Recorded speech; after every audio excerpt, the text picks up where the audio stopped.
here today. She has a work function she has to go to. Daniel's missing. We haven't seen him. We don't know where he is. He knows we're supposed to be playing today. In the event that he doesn't show in the first 15 minutes or so, we will just do this as a shopping episode, and we will do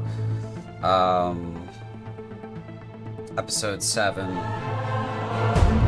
next time, and that will be on the 16th. So, yeah, so let's go ahead and just sort of get started there. I'm gonna go ahead and kind of remind everybody where we were last. So last time we met together, Timothy, whose player is not here, and company, everyone, we're moving along, heading towards the runesmiths to kind of explore that after James received his sword back. You ran into a group of cultists attacking a nobleman in the streets. You fought the cultists, killing them to a man, and there was an altercation between Timothy and the nobleman in the street as well. Apparently they knew each other. This led to Timothy coming clean with the party about where he's from, why he's even here, and what the relationship between him and that nobleman is. While that was happening, and that he's not named Timothy. And he's not named Timothy. He's named Dominic Manipul.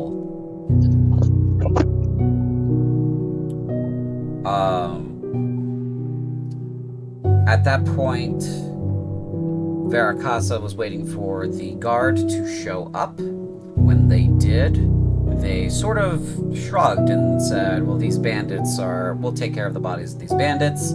And they piled them up and burned them. And at that point, the party came back together. You left the city for a little while to have a conversation with Dominic about what was really going on with him. You all had a conversation about who you could really trust in town, in Sorath, about what's really going on around here. And apparently not what is going on in Sorath is not at the surface. There's a lot happening behind the scenes that you're unaware of, and much of it is how to say this, bad. A lot of it's bad. So at that point, you all opted to return to the boarding house so you could see about hiding Timothy a little bit better, and then you were going to gather resources and figure out who you could trust in town. And that's where we left off last time. So I'm going to go ahead and move us to the boarding house. Let's watch Sin's thing jump.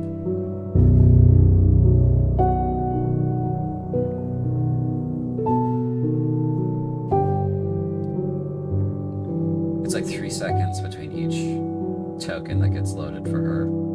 I'm so sorry, Sin.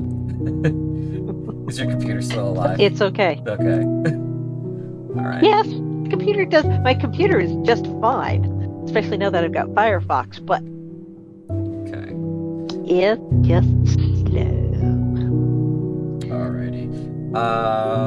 I'll handle moving the tokens for Vera, Mayhem, and Timothy for everyone. And we can go ahead and get started. The scene is yours.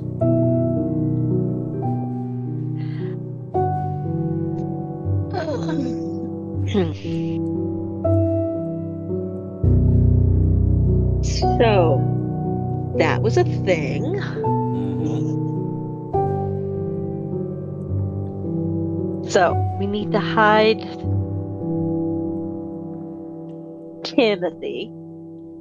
Mm-hmm. And I'm pretty sure Vera's going to want to talk to her friend. What was her name? What was her name? Her name is Kara. That's it. She's going to want to talk to Kara. As you And I need to go to the roomsmith. Yeah, as you guys enter, as you're approaching, the innkeeper here, Sonia Harding, says, there's some mail for you all. And she goes ahead and passes the one item to Vera.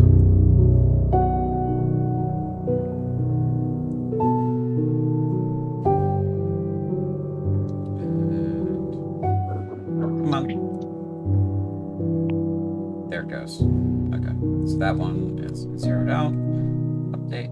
And anybody can take that last item.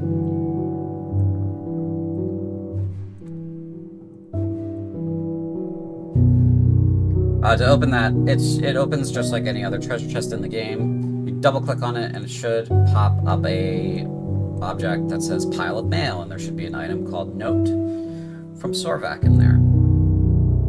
You have to be next to it though. To operate it, I think. Yeah, correct. You have to stand directly next to it. Okay.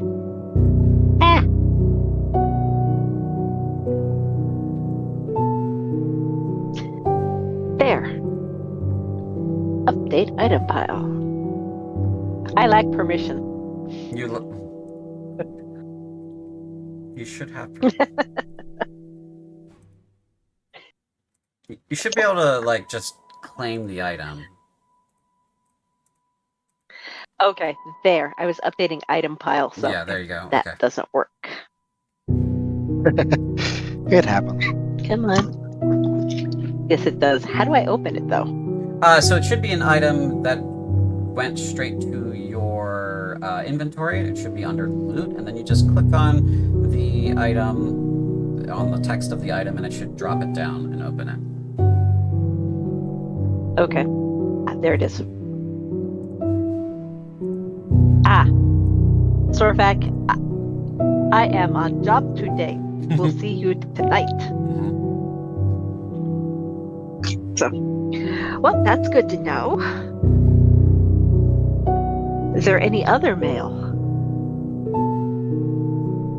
Sonia Harding says, no, there's no other mail for you all. Just what was given to this lady, and she points at Vera, and this other piece was for the rest of you.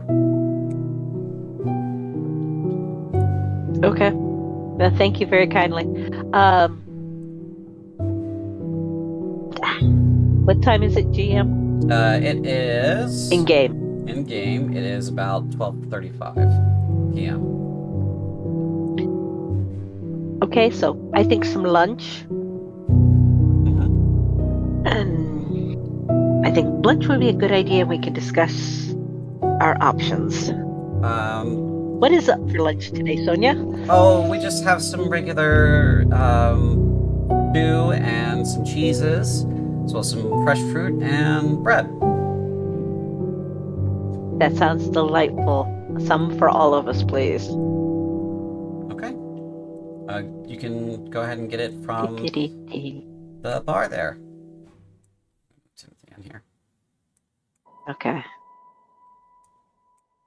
Mayhem's gonna crawl under the table. Of course Mayhem's gonna crawl under the table. Okay.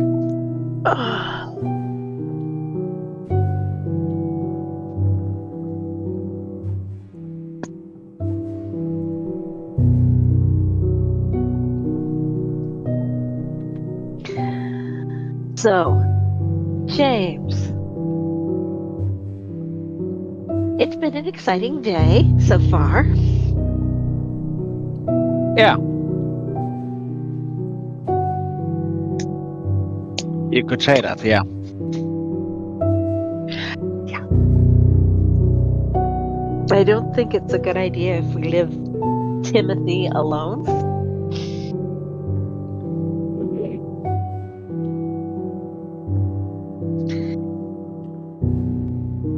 maybe we can ask Vera to stay with him while we go to the runesmith, and then one of us can stay with him when she goes to the runesmith.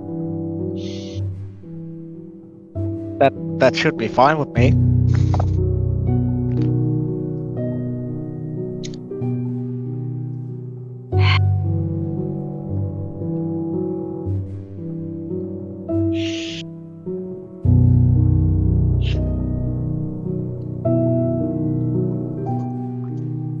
All right, so that's our plan. Lunch. Okay. Have a good lunch.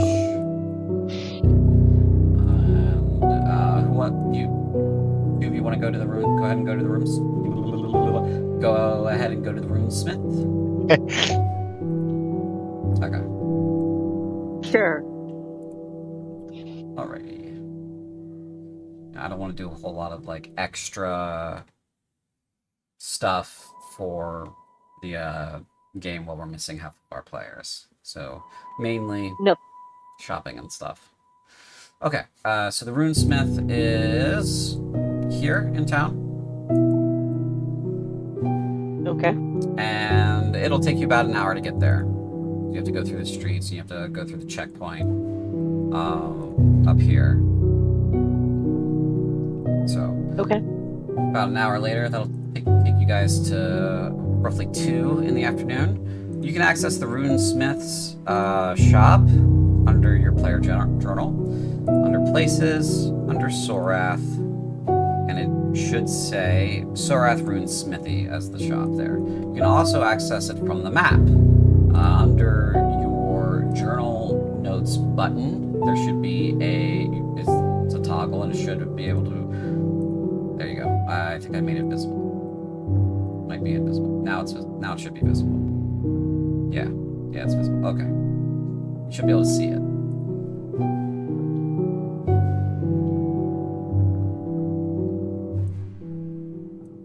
I don't see a runesmith listed under Sorath places. You don't have There's the Sorath runesmithy? Observer? Nope. I can see it. It's above the Sorath tower, like the bottom 5th. Ah, there it is. Yeah. Thank you. Yeah, I noticed it was on alphabetical blindness. order. Yeah. It was an alphabetical order, so. I've been having problems with object blindness lately.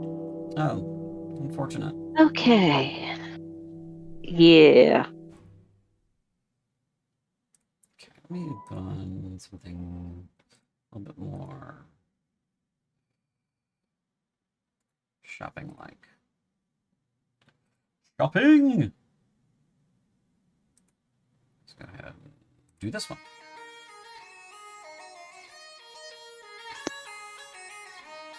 Okay.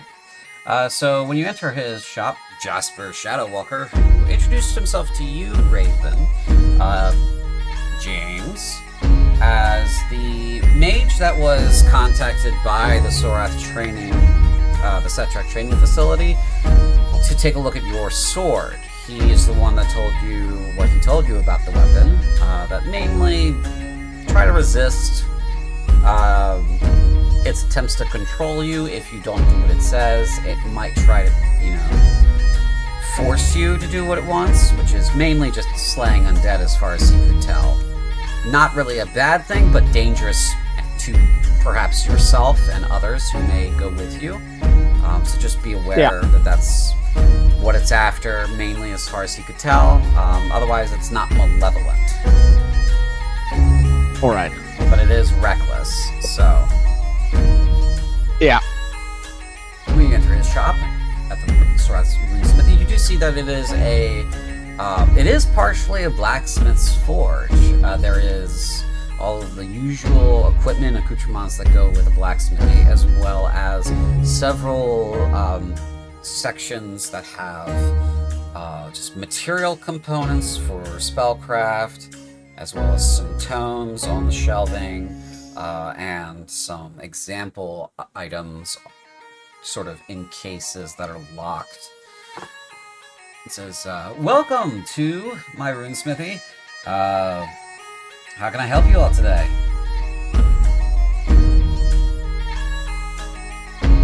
Looking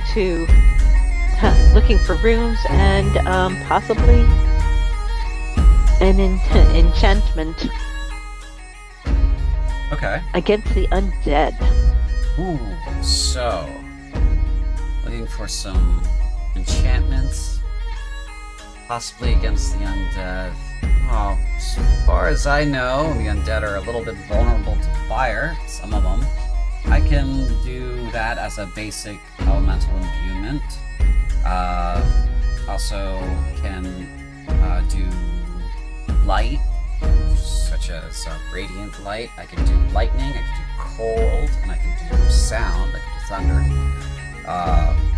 Also make objects less heavy, and I can do the usual honing and accuracy enchantments as well.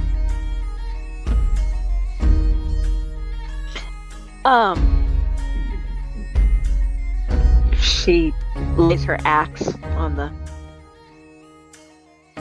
counter. Fire, radiant, and accuracy would be delightful. How much is accuracy? Accuracy by itself, let me take a look at your axe here. And he picks it up and he examines it.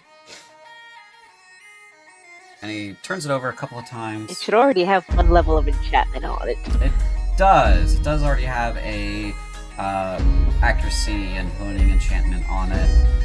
Looks like any improvement there would be one step up. The normal going rate for that is 5,000 writs. And a basic elemental imbuement on this would be roughly 500 writs.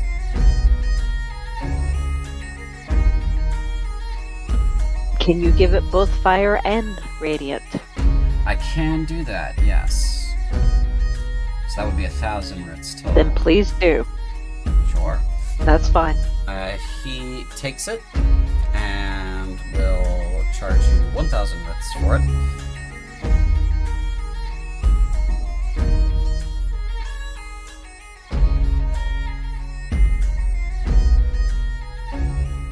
And he begins his spellcraft. He gathers a few pieces of crystal, places them onto a small altar that he has in the corner, and he sets the axe in the center of it. He rubs the axe down with some oils, starts doing a little bit of etching with some tools. And this whole process takes him roughly half an hour before he's done, and he casts the final spell over it, adding both a radiant and a fire enchantment to your weapon. So now it will do 1d6 of radiant damage, and it will do 1d6 of fire damage as well. It does give off a bit of light when it is in someone's hands now. Okay.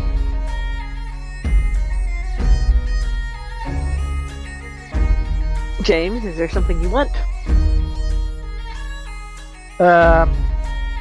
You said it was a smithy, right? Yes. Does it have any shields? I can make a shield for you.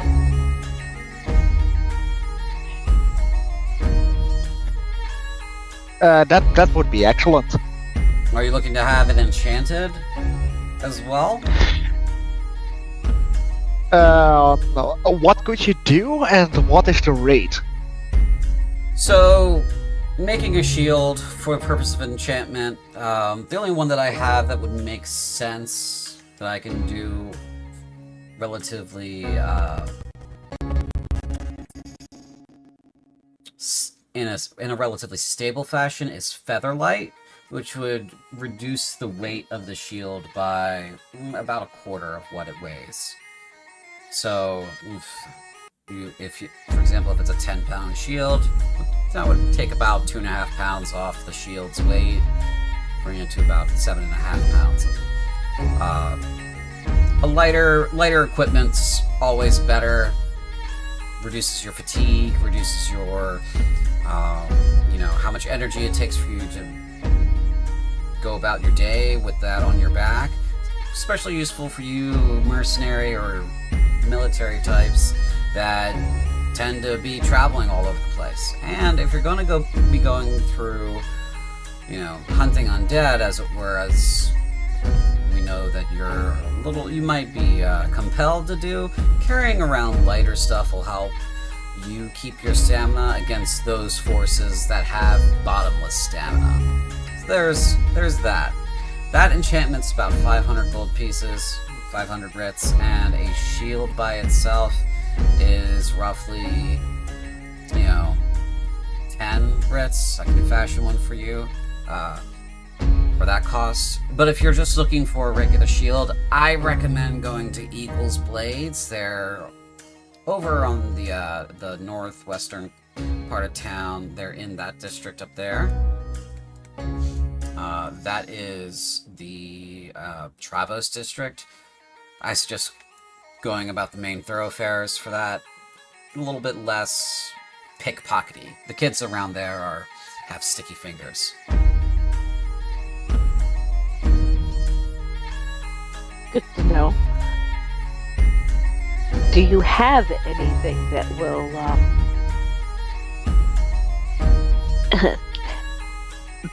benefit against the undead? As like a particular ward, specifically for them? Yes. No, I don't have anything that specific. There are, there's a local legend about a weapon that does that. It's called the Banishing Blade. It's in the way the story goes is the caretaker of the Undercity is usually given that in order to complete the work that they were meant to be doing in the Undercity, which is, burials. The Undercity used to be a place where a lot of the nobles of the general Sorath area would bury their dead, and they would also bury their belongings with them. And a lot of their servants, when they died, would be reanimated as guardians of their tombs and such, continuing to serve their lords on death through eternity. Because of that, the caretakers of the Undercity had to have a means to defend themselves occasionally when the magic that bound those creatures to their masters' tombs would wane and they would go wandering, and they would lose control. So the Banishing Blade's this old weapon it's supposed to be in the Undercity. It's been lost to time as far as I know. The only way that I'd be able to create an enchantment that could do that sort of thing is if I have an example in front of me. And that would be the best example if the legends are believable, if they're true. It's supposed to literally ward against the undead.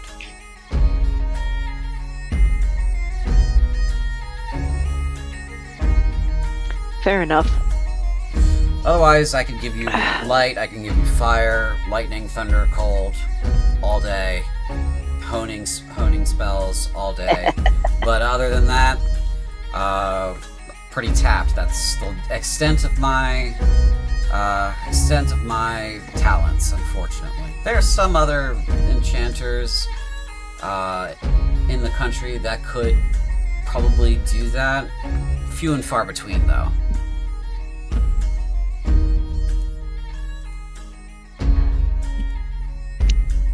Fair enough. She puts her shield down. Would you make this lighter, please? Sure, absolutely. For return customers such as yourself, I'll be happy to knock 10% off. And that'll be 450 I will writs. turn around and spend the other 50 on a couple of potions of fulmination. Okay, yeah. Yeah, absolutely. He's got 5 of them for sale, so you can buy those normally through the shop system, and that'll be that. And then I'll put the basic featherlight on your shield. Okay. And whatever we end up doing to my axe? Yeah, I've already inserted that onto the axe. So this reduces the weight of Cool. your shield to 4.5 pounds. Nice. Yep. Down from 6 to 4.5. Every little bit helps. I might have a curiosity question. Okay, what kind of curiosity do you have? If a basic elemental imbuement would be possible on my sword. That's a good question. Because the sword has an overriding will within it, that will would have to accept that sort of interference. We can give it a shot, but it might get real pissed off.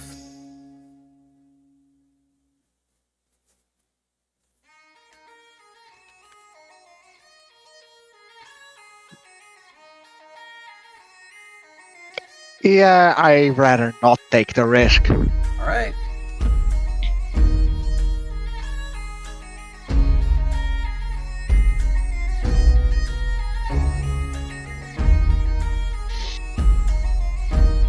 Okay. Any other shopping that you would like to do?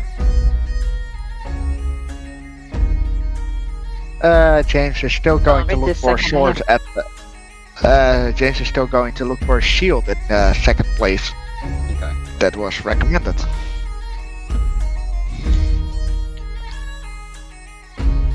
I wanted to call it Sticky Fingers District so bad. Okay, so that finishes your errands at the runesmithy. It'll take about half an hour to get to the Travos District's Eagle's Blades.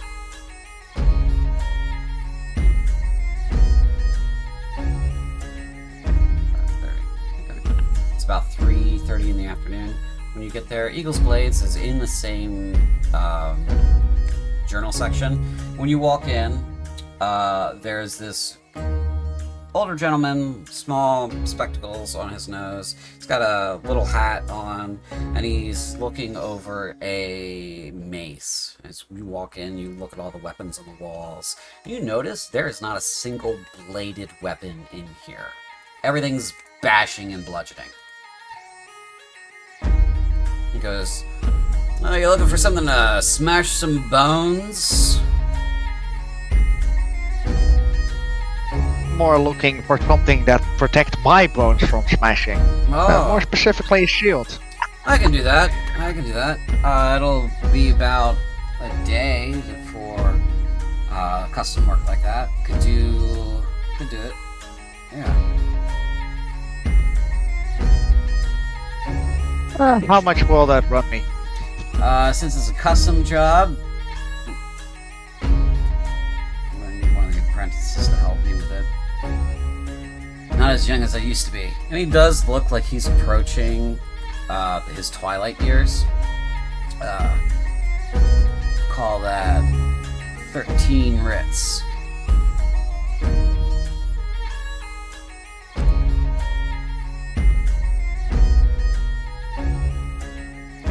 James rummages through its pouch. And he places 15 down. Oh, a little bit of a bonus. Okay. With that little bit of a bonus, I can get one of the other apprentices to help too, and we'll probably get it done by this afternoon. That would be appreciated. All right, I'm thinking iron banded, ash, hardwood, and leather strapping. Good for you? Sounds perfect. All right, let's take some measurements. And he takes some measurements of your arm. He says, "Which of your arms is your off arm? Is it this one or this one?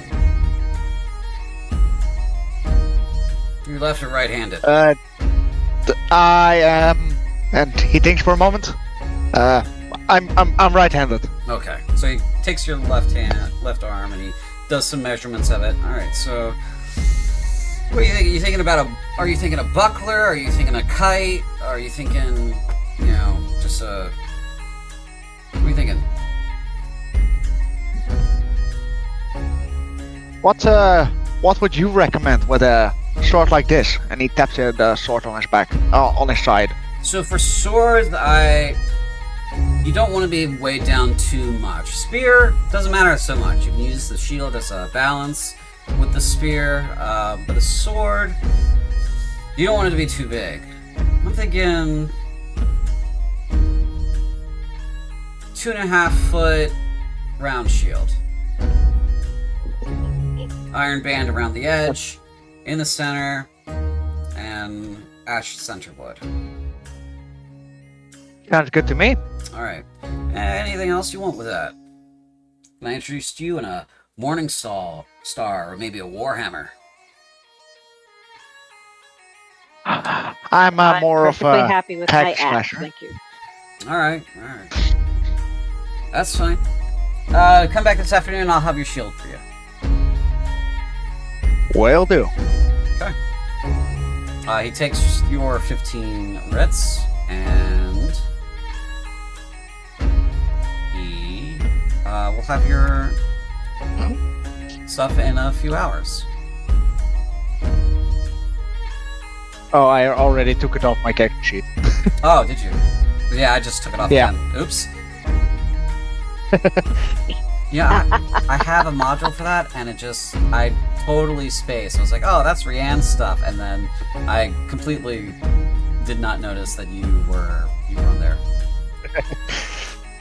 Oh, It's fine. and our Sticky fingers district. and our boy Timothy is available now too. Welcome. Yep. Welcome. So Daniel, you're currently in Yay! the boarding house with Vera and Mayhem, keeping a little bit of a low profile right now. Yep. Makes sense. So once they're done their shopping, they're going to return to the boarding house, and then you and Vera will go out to the Runesmith and anywhere else you need to shop, and then head straight back to the boarding house to come up with a plan for you guys. So anything else you guys want to purchase at Eagle's Blades? Not that I can think of currently, no. Okay. So the two of you head back to the boarding house, and that's your cue, Daniel, for you and Vera to head out to the Runesmithy.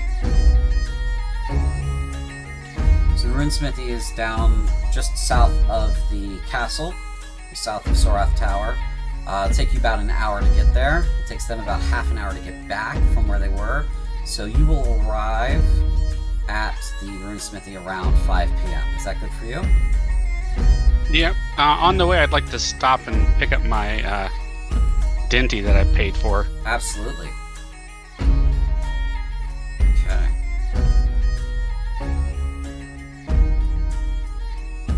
I just gotta pull that out of wherever I stashed it. I swear I built it. Okay. And you want it, correct me if I'm wrong, but you wanted it to match your assumed persona of Timothy, correct? Yep. Okay. Oh, no, that's the wrong one. Maybe the wrong one.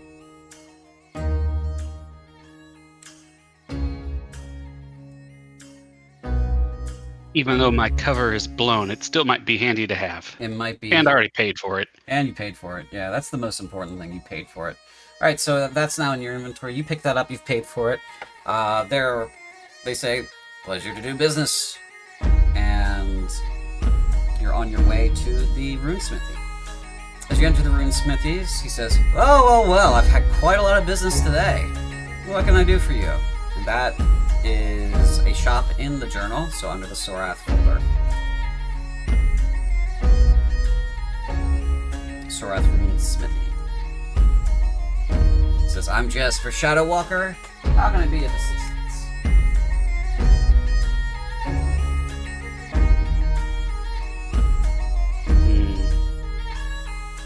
I'm gonna kind of stay in the back because I don't have enough money to buy any of this.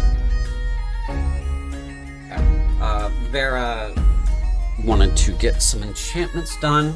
And And so I believe she wanted Radiant and a +1 on her weapon. She already has a +1. That sounds right. Yeah, so she'd be able to afford the Radiant. Okay. I know it's not listed here, but would he happen to have any kind of scabbards or be able to wrap a scabbard? He says, yeah, I got some leather for scabbards. I do custom work as well. I'd like to see if I could get some custom work done to wrap up my scabbard, my strange saber, so that it isn't so catching to the eye. He comes over and he takes a look at it. Yeah, I can do this. You know this is Dark Elvish, right? I've heard. I don't know much about it though. Oh. Whoever made this sword, impeccable craftsman. I'd like to meet them. I'd like to shake their hand, because that is quality work right there. Do you mind? I need to take measurements. Go ahead. So he takes it. He finishes his ritual to enchant Vera's weapon. Yours next to hers, they look almost the same. But they have different visual styles. Do you know anything about Dark Elvish blades? I don't know a whole lot about them. There aren't many examples other than the 2 that are in my shop right now, which is... I'm taking notes on these. But largely their sabers are... if they're familial heirlooms, they're usually made from adamantine, which they have more of access to based on where they live. But it's rare. Many of their blades are made from hydrilium as well. They take a lot of pride in their craftsmanship. Like we take our pride in construction and in our military fortifications, you know. If you've ever seen Hellcorth, it's one hell of an engineering feat, I'll tell you that. But, you know, they, from what I know, a buddy of mine is you know, gets like periodicals from their city, and he says that their buildings are like made of this dark black wood with gold like flashing and stuff. That's just like, we would never build anything with gold. And he's talking to you while he's doing his work and enchanting her saber. And he's like, we would never build anything with gold because it's not structurally sound, and it would be like a waste of currency and also art material for us. But they build, like, they'll decorate their buildings exteriors with gold, but they don't have the same environmental problems we do with rain and that sort of thing, where it would change and get all discolored and stuff.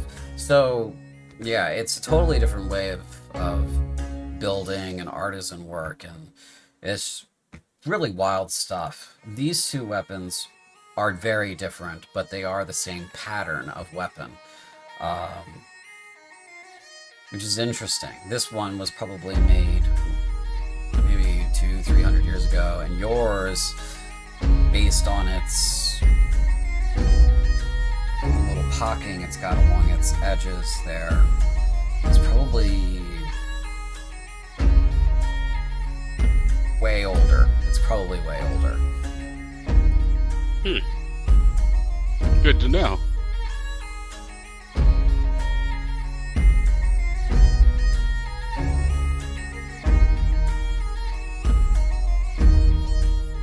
How much would a scabbard run me? Call it a Ritz for a basic leather scabbard.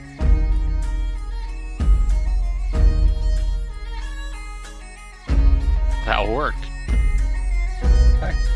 I'll take a gold piece from you for that.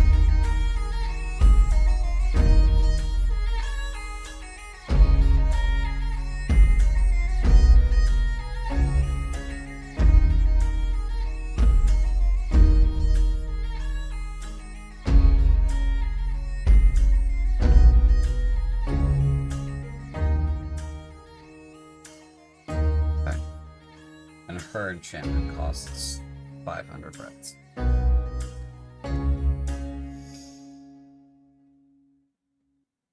So he fashions over the course of 15 minutes out of materials he already has on hand a length of leather for a scabbard for you. Now, that's just basic. It's not going to last super long, so you're going to want something from a carpenter or something to really help with it, if you want it to last long. But that's enough to cover it up and keep it out of the elements. As long as you're not trying to draw the weapon and attack at the same time, it should last you. Just to keep it out of the elements, this should be fine. Yeah, that's all. That's the level of skill I have for leatherwork.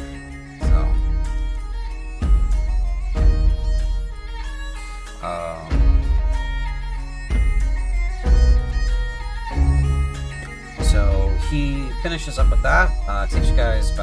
Takes him about half an hour or so to finish his enchanting with Vera's stuff. And is there anywhere else you wanted to shop?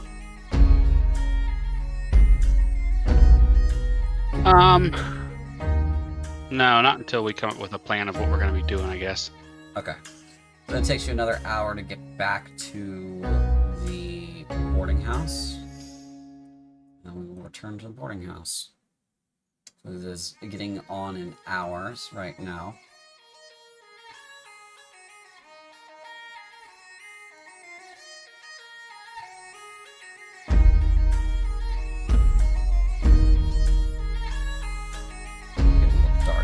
This evening.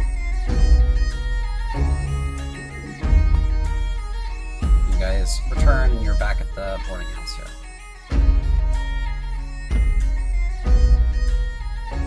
here. Would I still have had time to pick up the shields? Yeah, in that time period you would have been able to pick up a shield, so I'll add one to your sheet. While you guys still want. Alright.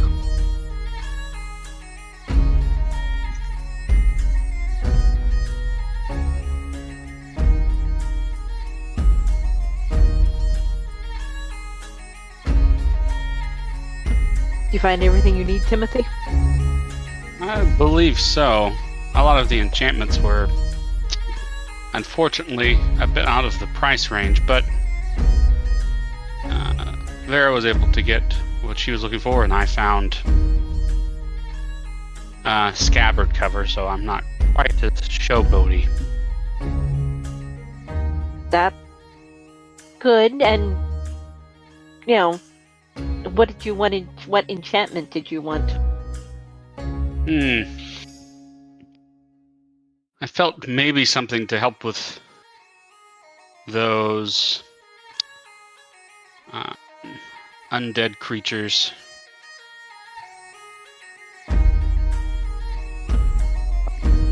Fire, radiant, lightning. Probably the radiant. Yeah. I think it's a good idea, and if you're willing to, we can go back and get it enchanted. Tomorrow I'll pay for it. It's quite a hefty sum.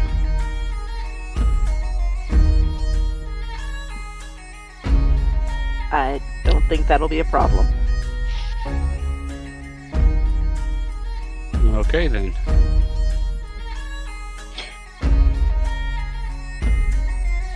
I didn't think of it as important because we haven't quite figured out what our next move is going to be. No, but I have a sneaking suspicion it's going to be needed. And I'd rather have it, not need it, than need it, not have it.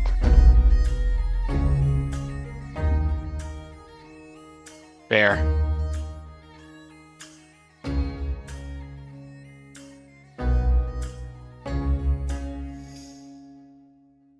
So as you guys are talking, So- real quick, Mayhem gets off one of the table and goes sniffing around the room a little bit, and then he comes back to where a lot of the breads and stuff are laid out.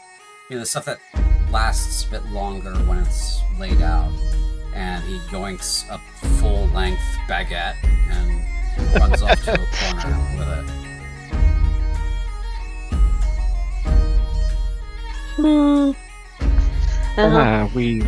We should feed the dog better.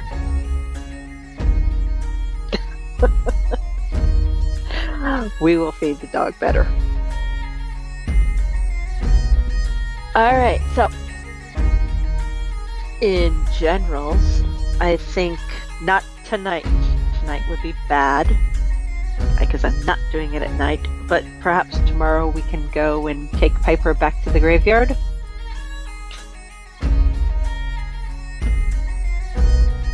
Sounds fine with me. And we can find out more about about the missing patrol. And she's willing to pay us, which will help Timothy.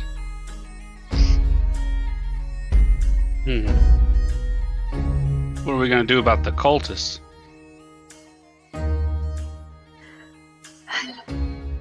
Well, that may be tied in with the graveyard.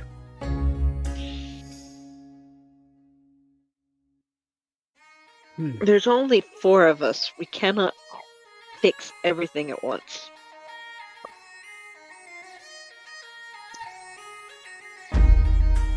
Unless you have an idea? My idea didn't turn out so well.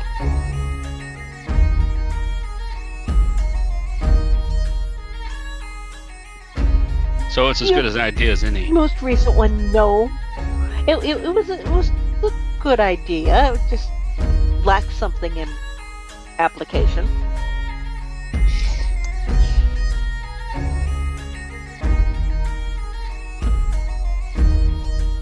This man over here begins juggling some swords.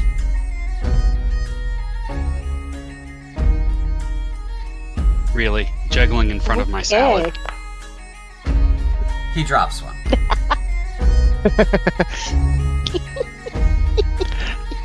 Noticed.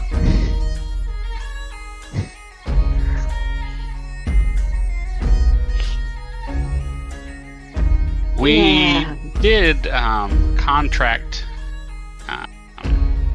that one individual, didn't we? Or did we let him go? Sorath, he got a job and went out. He will be back tonight. James also yells at the sword juggler. Yeah, come on, try again. You can do your best. And gives him a bardic inspiration. What size is your bardic inspiration dice? Is it a 6 or 8? I believe it was a D6. Okay. Let me look it up. It's a 6. Yeah. 7 plus D6. Yeah, so with an 11, he performs pretty well.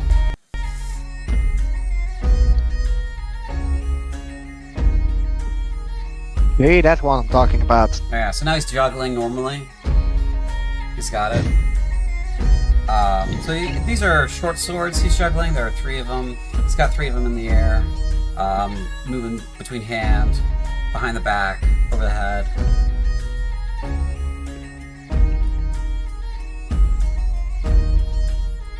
These 3 are having a conversation. And these 2 are just kind of sitting there by themselves, not talking to each other. Is Vera still with us, or has she gone out to check the horses? She's right here, next to you.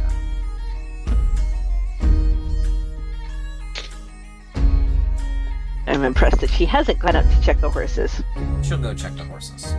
The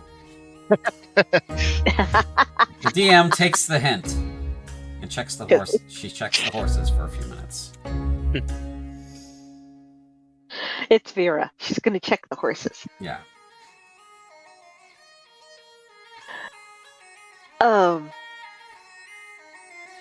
So we have the graveyard. We have Timothy's problem. And then we have the cultists, which is an entirely different set of issues.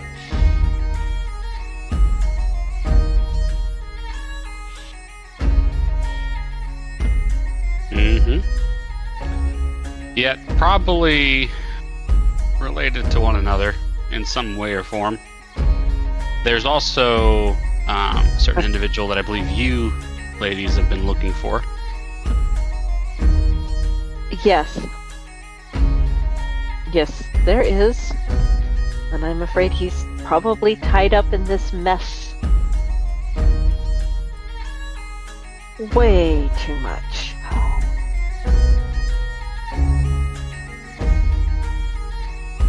What size of a coin do you give him, James? A Ritz. Oh, you give him a whole Ritz. James is feeling generous today. Yeah, he beams.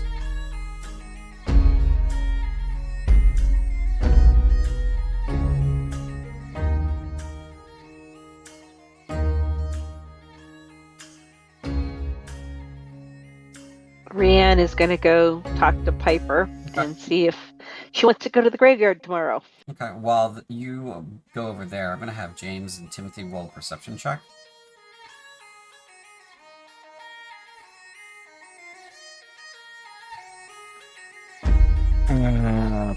Perception.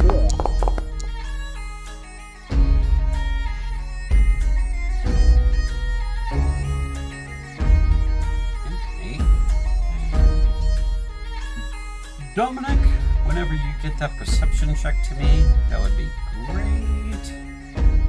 I always think it's inherently funny that Piper is a single person that sits at a big table for 6. Yeah, yeah. I suspect she's got a bunch of stuff spread out. Yeah, all over it. there are books all over that table. So.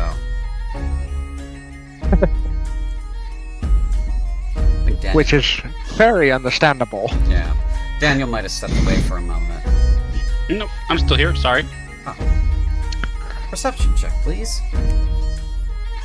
Yeah. Ooh. That's as perceptive as I was actually being. So. Okay. You're pretty close, James. The DC was not very high. These 3 people are having a conversation. The gist of the conversation is something's been stolen from Miss Purple Border here. And Miss Blue Border here is remarking, wow, that's interesting. There have been a few robberies in the past 24 hours. And this guy, Mr. Green Border, says, I haven't heard anything about that. Tell me more. And they're talking about some burglaries that have happened.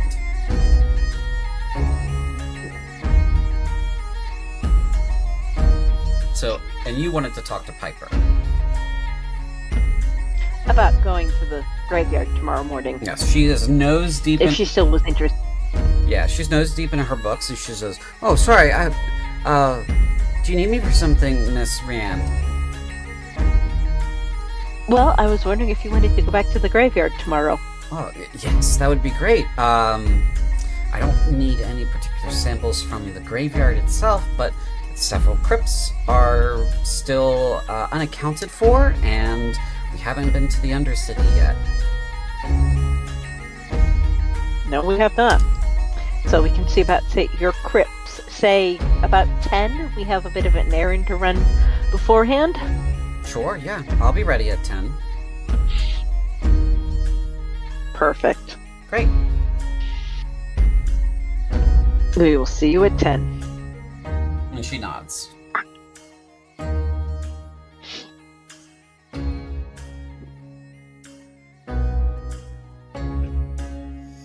Timothy's just going to continue to be oblivious and order dinner. Okay. Yeah, dinner tonight is, more of the same stew, but with a couple of different added ingredients, and roast of salamander, and some fresh vegetables.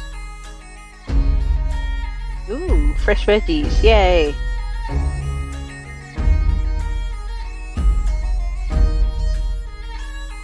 Mm-hmm. Munch, munch, munch. Munch, munch, munch. Have we heard in munch, munch, munch? Have we heard anything more about the card tournament? Yeah, you can make a perception check. Just test the temperature of the room about Okay.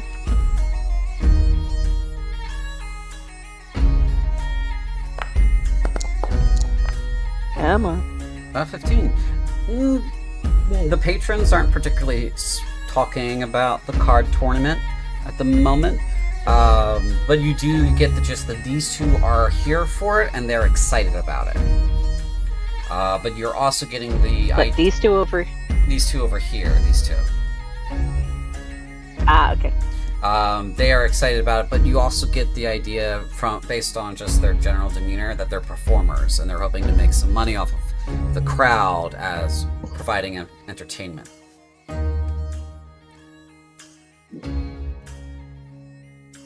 Okay.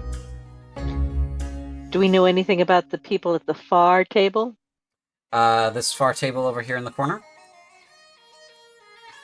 Yes. That far table? No. Unfortunately, you don't really know much about them. They're not having a conversation. They're just sitting near each other.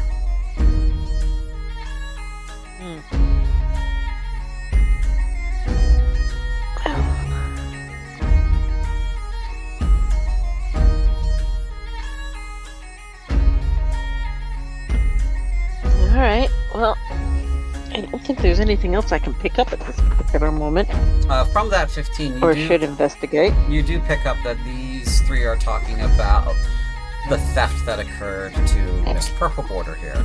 Miss Purple Border does say, I hired that Scaldy earlier today. Hopefully he'll be back in a day or two with my my fiddle. He seemed capable. So, by that assumption, they are performers and someone stealing instruments? The frick?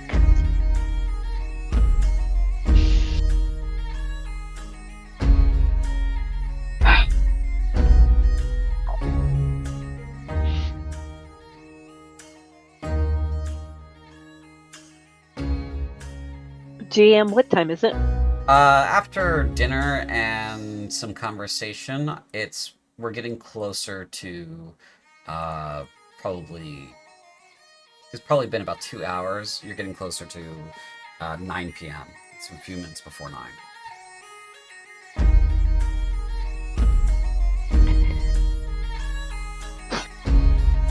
Well, it's been an interesting day, and we've got a busy day planned for tomorrow.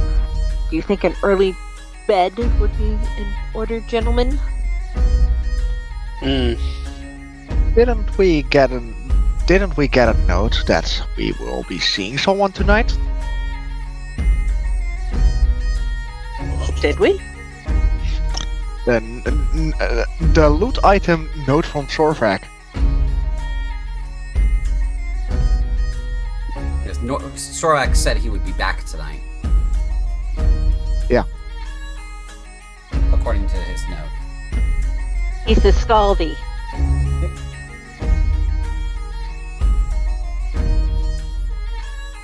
And? I'm waiting for someone to explain. Munch, munch, munch, munch.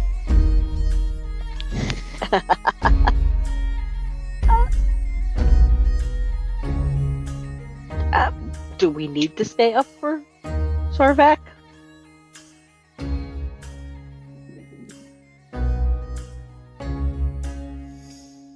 I don't.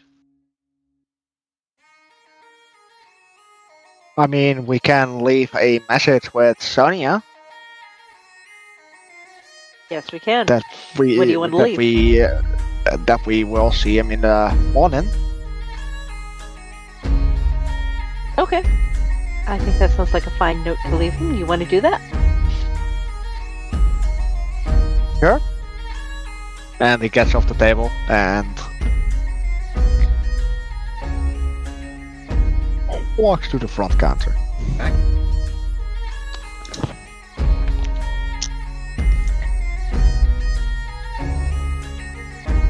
Sonia. Yes. Can I help you? Yeah. Could I leave a note behind for someone that might be arriving tonight? Of course, yes.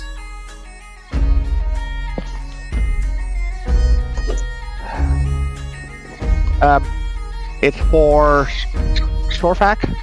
Oh, the large Scaldy gentleman. Yeah. Okay. I want to leave him behind that we decided to go to bed early and that we will pleasantly see him in the morning. Okay.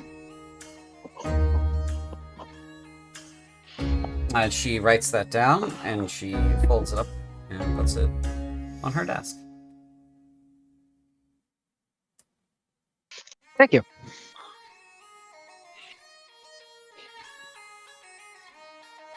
And she gets up from her desk as you're walking away, as she checks the time and begins locking up.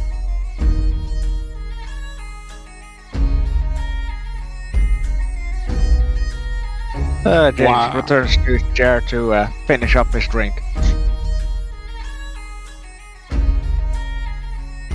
While they're turning in, I'd like to spend like an hour and a half or so just working on my alchemy skill. Okay. Your alchemy training? Mm-hmm. Okay.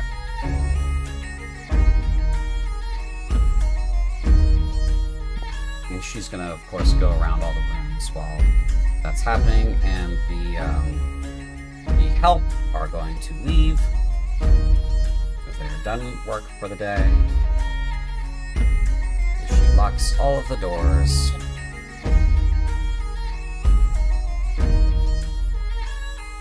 Going to call for Mayhem, and Vera, Reanne, and Mayhem are going to head to bed. Okay.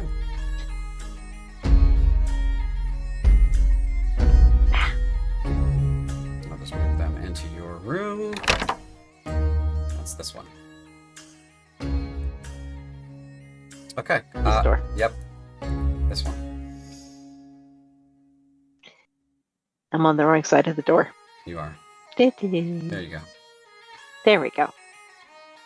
Okay, so you wanted to do your training, Tim?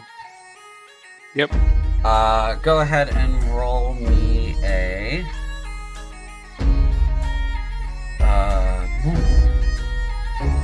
I believe it's an intelligence roll.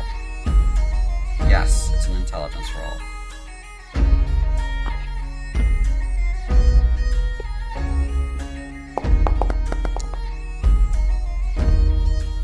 Okay, 11.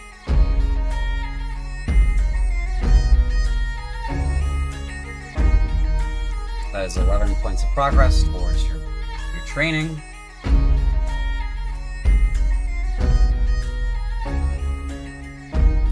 Okay. And then is James still out here, or did James go to the room? James didn't leave yet. He's still here.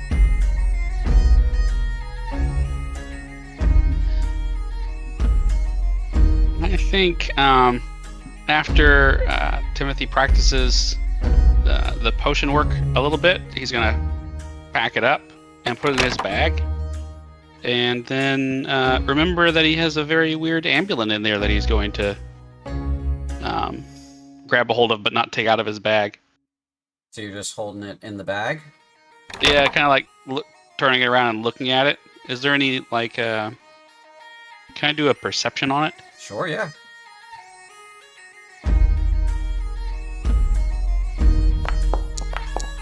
One by one, the other patrons go to bed.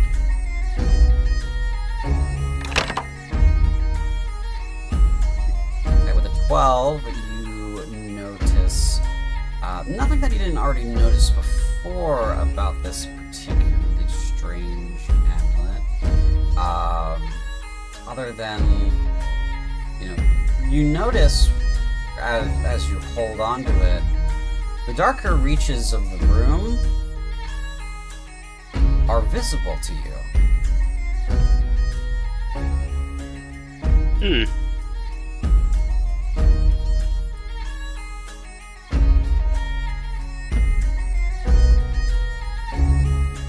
I guess with that, I'm gonna put it back and then head on to bed. Okay. As I get in the room, though, I'm going to. Nope, not that one. It's that one. I'm gonna put the amulet on underneath my shirt. Okay. You equip it, and you notice that this dark room, and you only have a small lamp for light,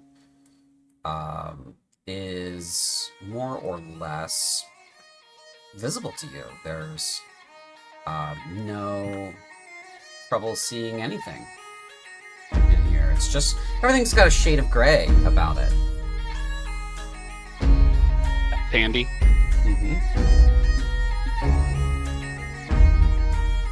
Well, I'm gonna keep it on whenever and take a long rest. Okay. You do so.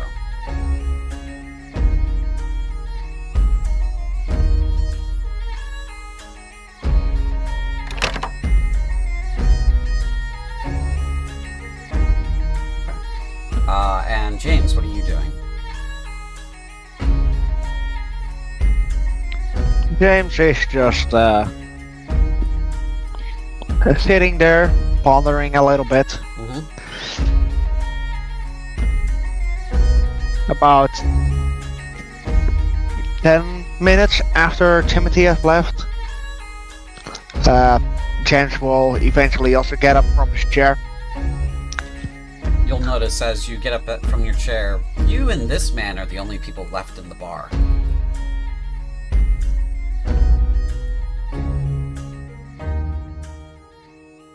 That's very true. I've seen everyone else leave, right? Yeah.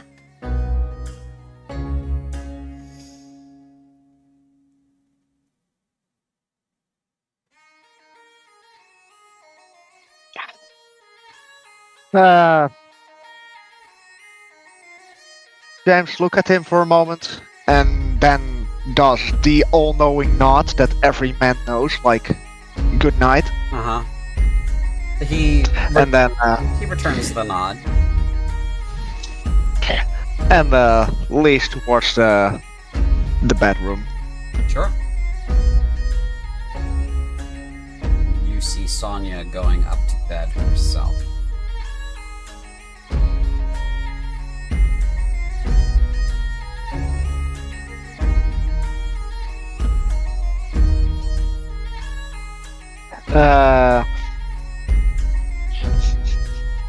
Which room was it again?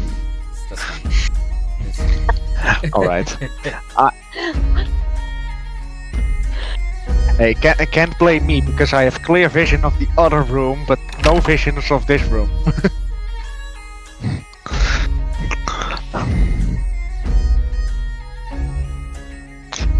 I open the door, close it behind me silently. Mm-hmm.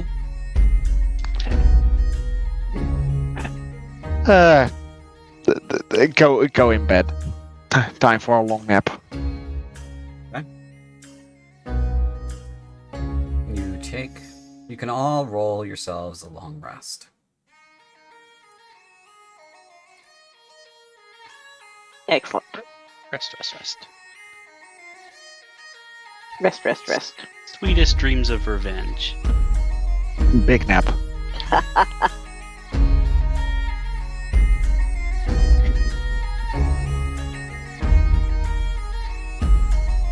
Don't forget to give Mayhem his long rest. He has full hit points.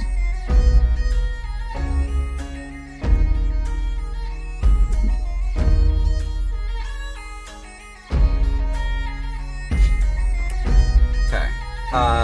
When do you guys want to get up in the following morning?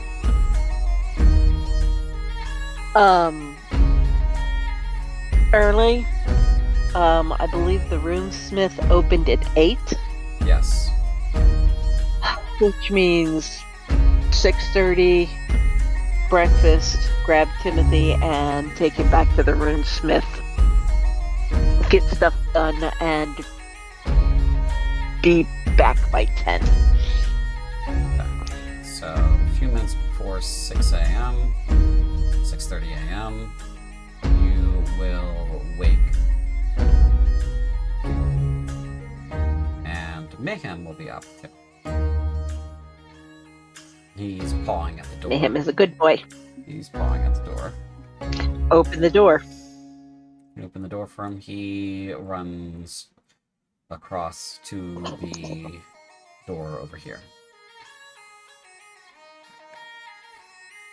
Of course he does. Big boy needs to pee. He's gotta go. He does gotta go. I mean, he is very well trained for a dog that didn't have any training. Maybe he's just polite. Maybe he's just polite. Maybe. What game pause? I don't know.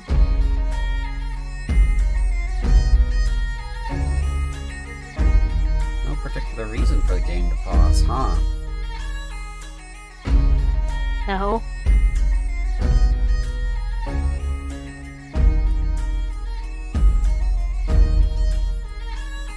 As you're doing that, real quickly, you do hear as you're moving to go to that door there, someone coming from downstairs, from upstairs rather.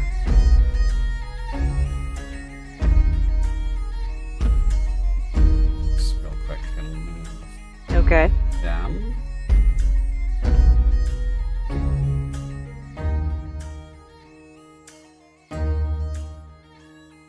And you catch her coming from the staircase as I unpause the game.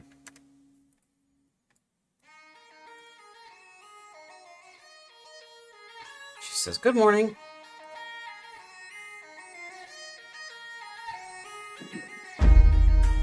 Morning. Oh, he needs to go outside. Morning. Yes, he does. CJ, Yes, I'm back on the main map. you're back on the Okay. map. Revenge of the ping. Yes, that might be the ping. I've been Hold on, let me try to pull everybody back to the I've been title higher page. than that. And then back to the boarding house. I've been higher than that. I was up at 1200 earlier.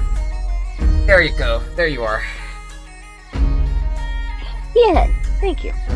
She unlocks the door for him to go out, and then she watches him go outside towards the bush, relieve himself. Her eyes track what's going on over here, and she screams.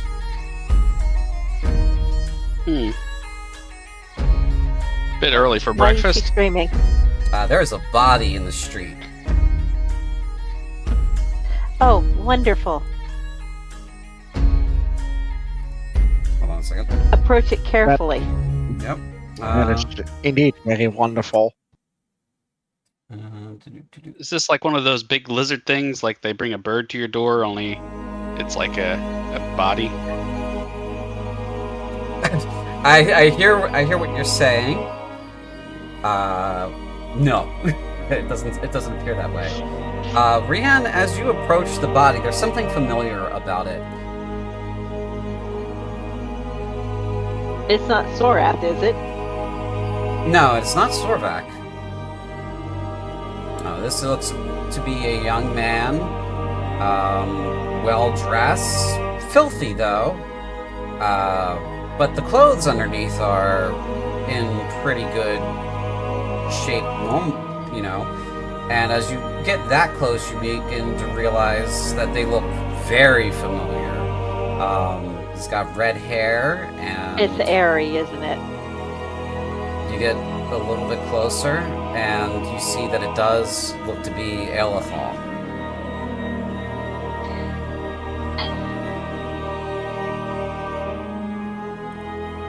Oh. Nephew, why? What looks like killed him? Make a medicine check.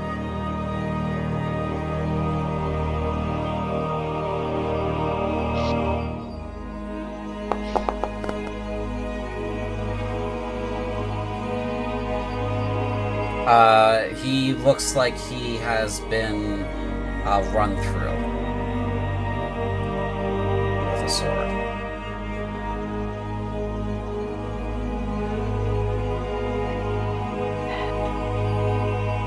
Well, alrighty then. All right, I'm gonna search the body. Okay. Make an investigation check.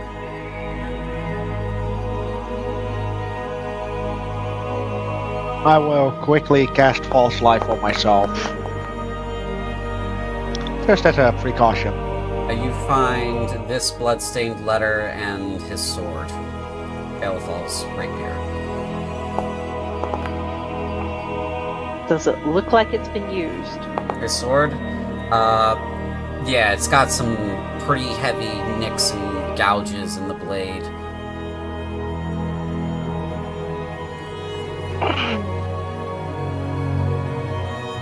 Alright, I'm gonna take the letter. Okay. And we need to report this to the city guard because Elithal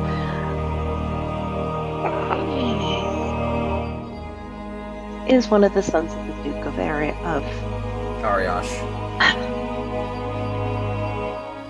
Ariash. Vera would be here for this. Yes, Vera would be here for this.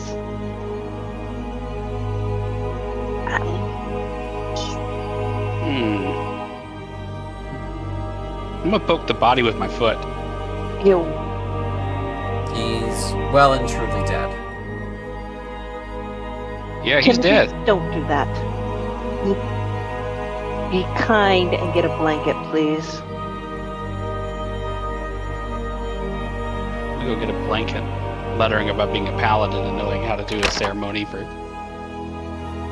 A ceremony for funeral rites? Mm-hmm. People are starting to gather in the hallway.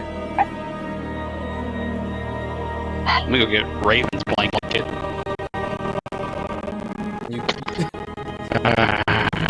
That's fine. I have a bedroll that I can use.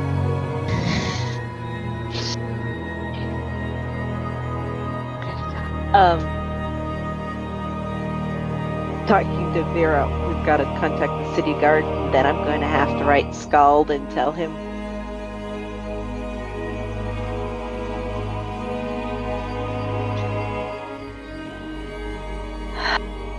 she nods. Do you think we should burn the body here and send the ashes with?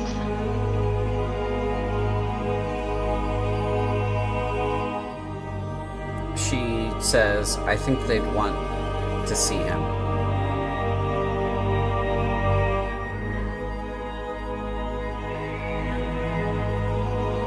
Then we're going to have to figure out how to preserve the body for the trip.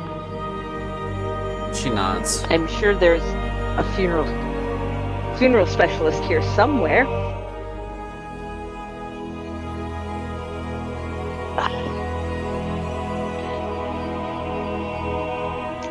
Timothy comes back with a blanket All and right. tosses it over the body.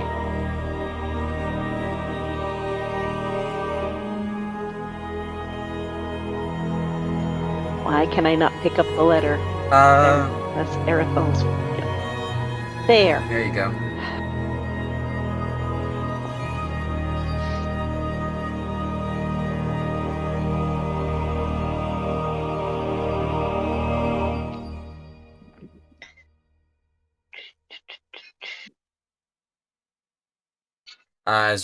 Are you opening the letter to read it? Place. Not yet. Okay. I want to do that in private. Okay.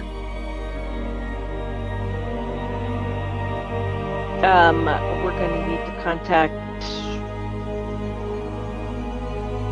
Okay.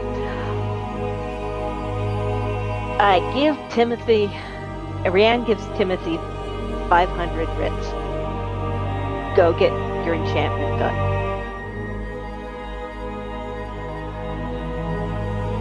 Then we go find Sonia and see about whom needs to take charge of the body and make arrangements to send it to the capital.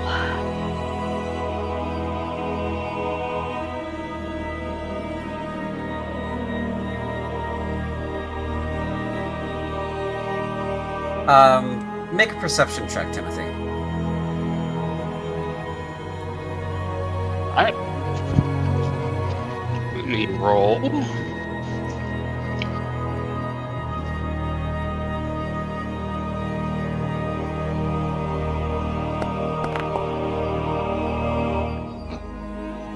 You do clock that this person in the window looks frightened.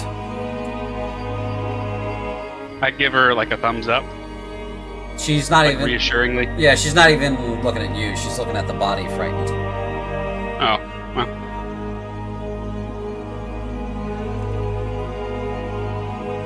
I'm gonna tap on Reanne's shoulder and kind of nudge her in that direction.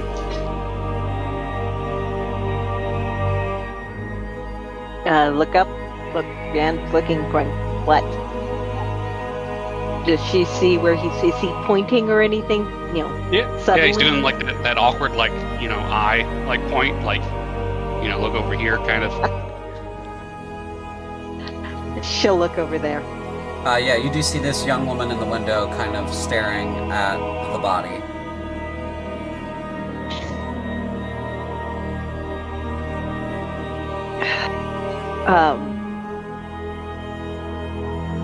Okay. At that moment, she kind of looks like she snaps out of it and she starts moving very quickly with purpose. Vera, can you go stop her? And she starts moving to stop her. Well, I know when a crowd's about to start forming, so I'm gonna go get this enchanted.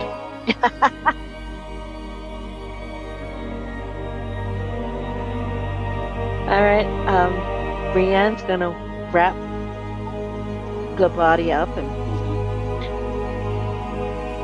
pick it up and place it off to the side because she's fairly certain that Sonia does not want that inside her inn.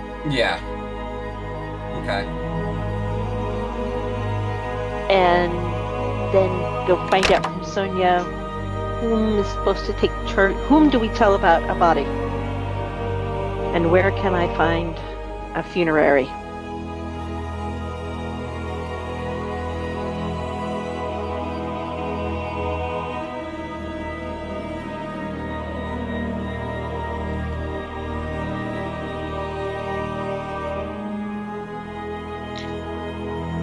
Sonia says, do you know him? Yes, he is family. I'm sorry. Right. Me too. We should contact the garrison. But they'll just release him to Kin. That's you.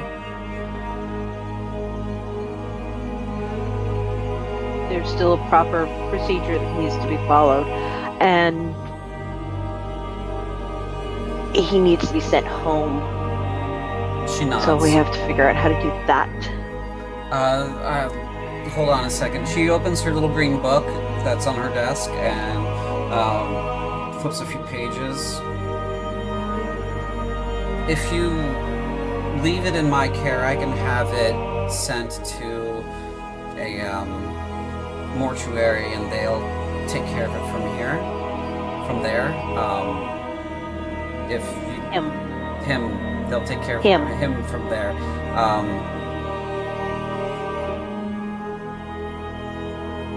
Do you have a name for the young man? Aerenthal.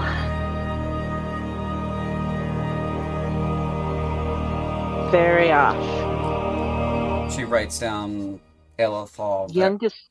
Ver Ariosh. He's not the youngest. He's younger than Calvin, but he's not the youngest. He is. Let me get the specific for you. Okay. Oh, because I moved it. It's not there. Doody-doody-doo.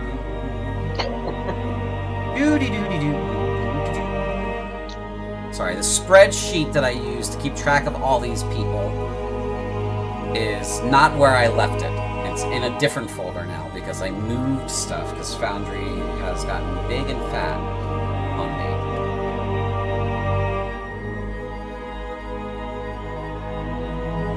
Elithal is 27 years old. He is by sort of the Ariash family.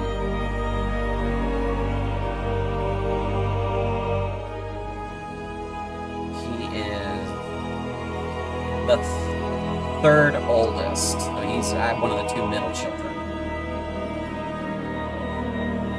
He's still a son of the Duke. Yeah, he's one of the sons of the Duke. You inform her of his position in the social hierarchy, and she says, that changes things. Yes, it does. Okay. Because he's on the boarding house's property, we'll have to keep him here where he is for the meantime. We do have to contact the garrison, and they'll send some people to take a look at things.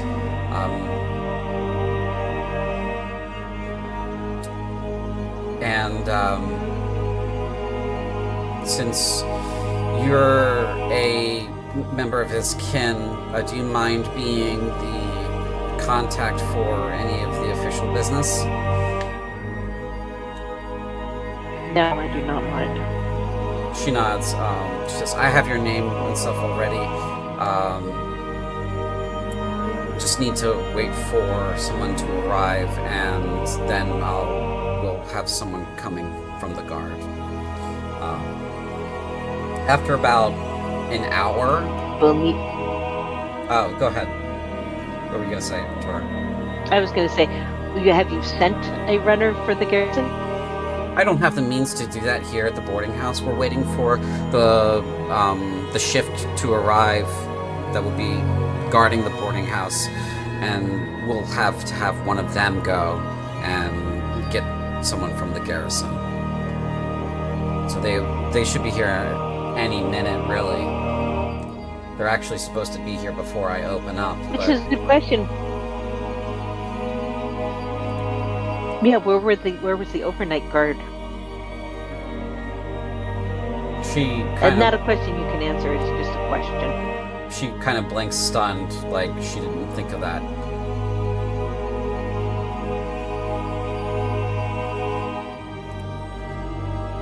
Mayhem is lying down next to the body. So... Thank you, Mayhem. Mayhem is a good boy. He is a good boy. Yeah. I mean, or he's hungry. I mean, You're not there. Thank you. You're not there. You're not there, Timothy. You've left.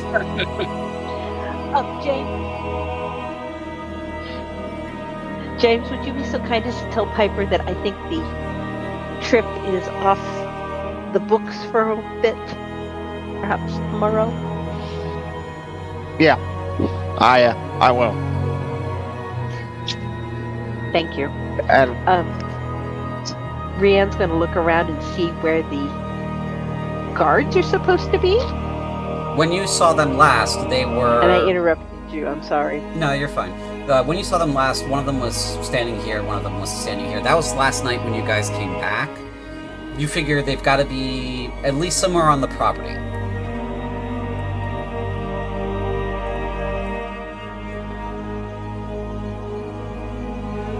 Well, Mayhem, can you guard Arethal while I go look? He kind of cocks his head a little bit and he lays down more fully, like he's going to be here a while.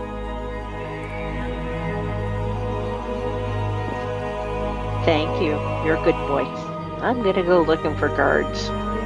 Okay. James is going to look for Piper. Okay, yeah, you're looking around. She doesn't appear to be in this room, but you do see Vera and this woman are having a conversation. What kind of conversation? Angry or neutral or? It looks a little bit more on the neutral side.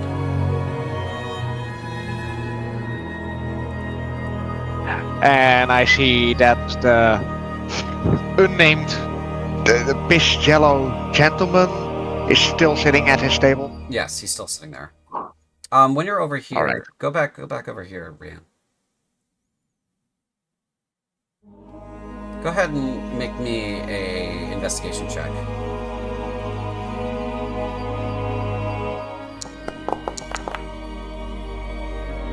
Ouch. You're missing. You know you're missing something, but you're too upset to really be paying attention to what's around you.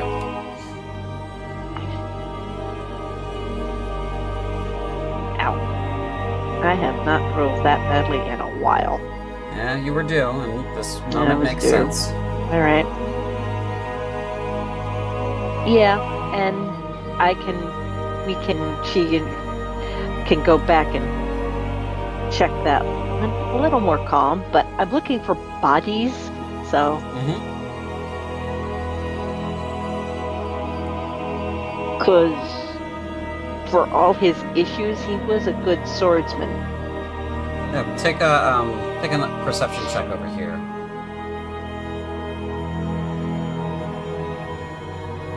Okay. Perception.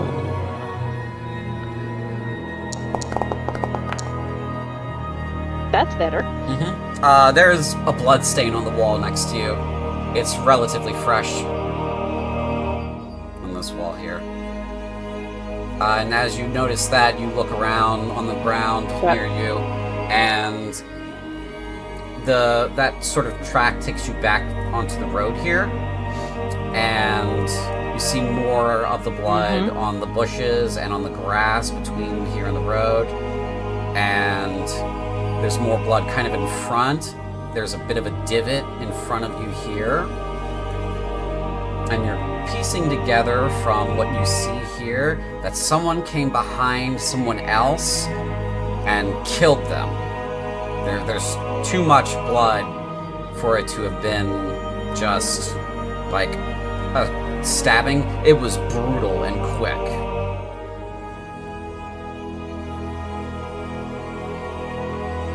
But there's no body.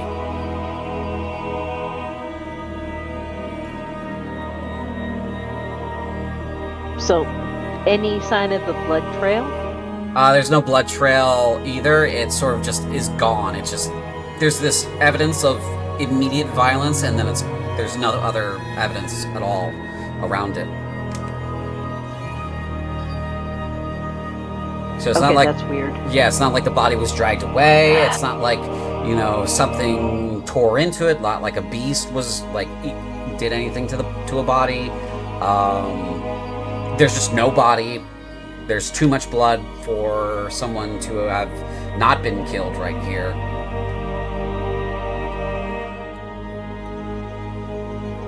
So there's blood here, and there's blood on the wall.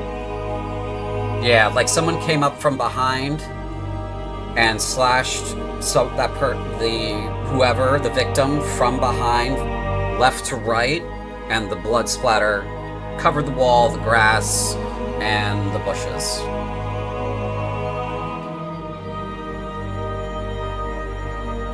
Would that sort of wound be what killed Barry? No, the wound that killed him went right through him. Big blade, though.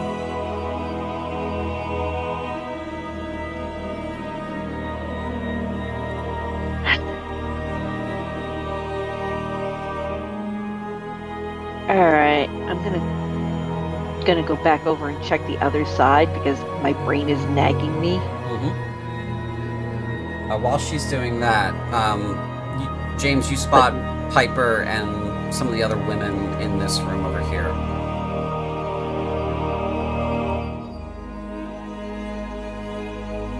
I walk over.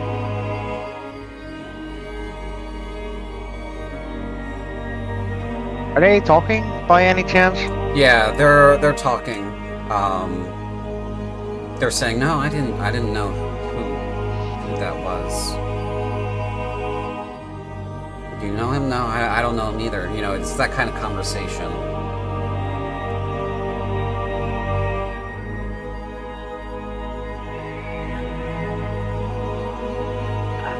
He walks up to the group. Piper, can I talk to you for a moment? Yes, of course, James. And he will. She'll follow you. Yeah, he walks just a couple paces away from the other two ladies. Mm-hmm.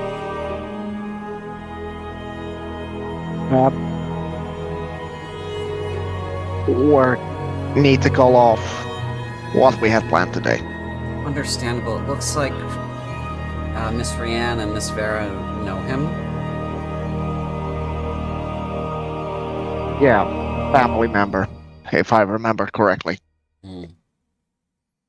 You're getting that, like, something happened, and everyone who's staying here, at least on this floor, has already talked about it in this, you know, in the time frame that you guys have been wondering and doing your various tasks.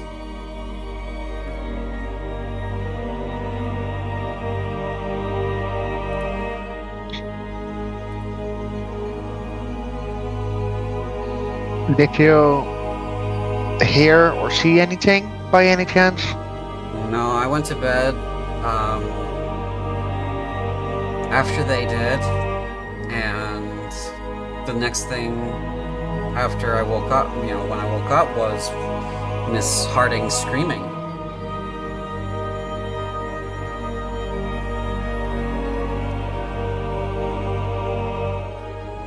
All right.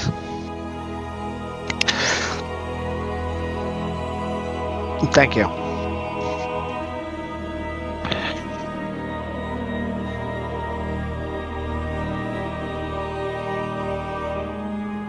And James wanders off.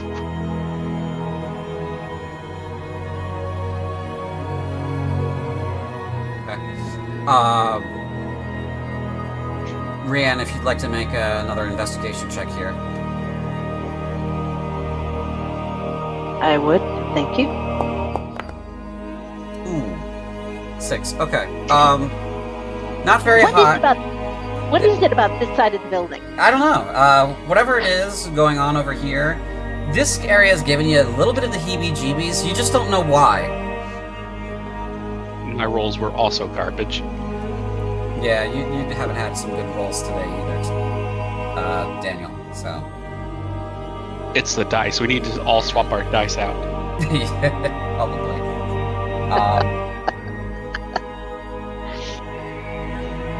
Yeah, so you come back over here, and this area is kind of giving you a little bit of the heebie-jeebies.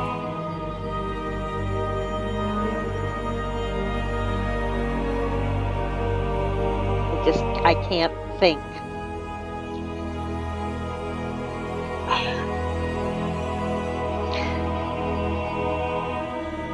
I'm gonna go back inside and see what Vera has found out, and then maybe bring her out and see if she can do any better. Okay.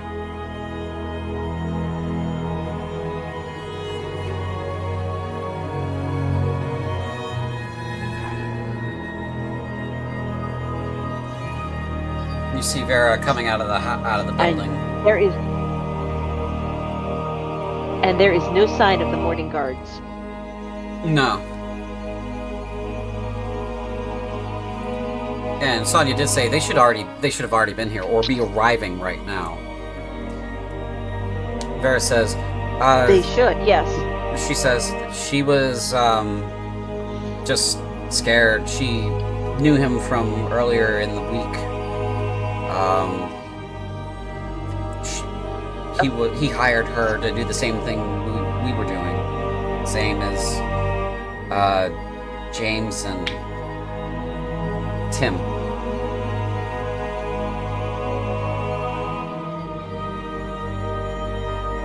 We Doing what? We've been hired to do so many things recently. You know what Alethal hired people to do. Put off his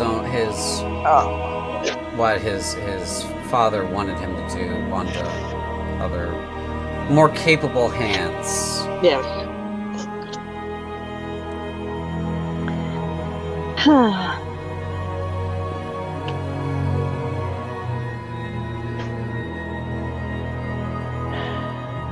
I need to ask a favor of you, cousin.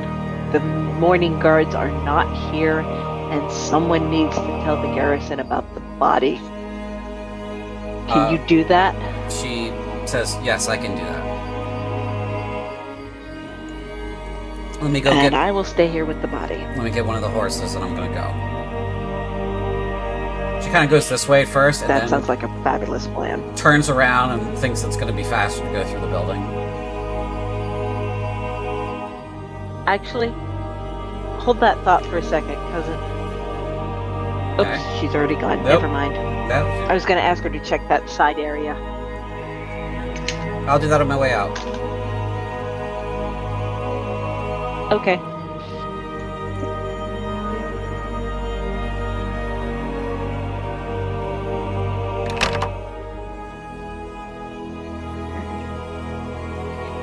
Chamomile is her horse.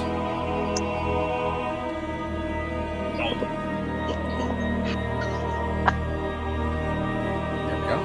Yes, Chamomile is her horse. She always names them after tea. Clippity cloppity, clippity cloo. And she's gonna make an investigation check of that area.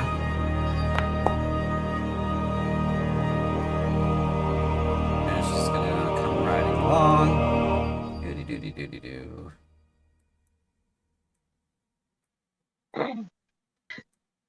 Doody doody doody doo.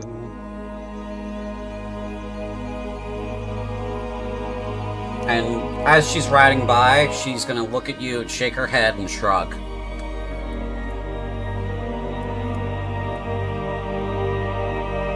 Wonderful.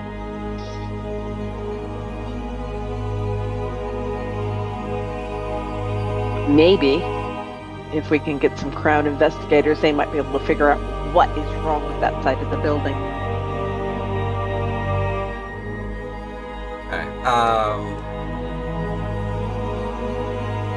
Let's see here.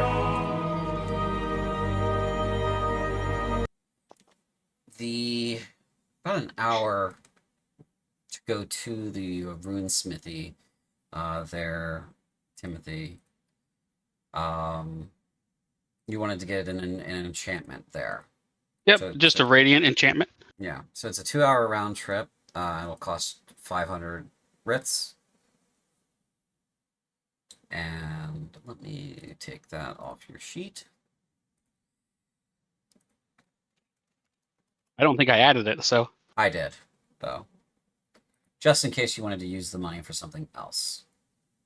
I thought about it. Trying to turn a new leaf, though. You're getting a radiant elemental imbuement on it.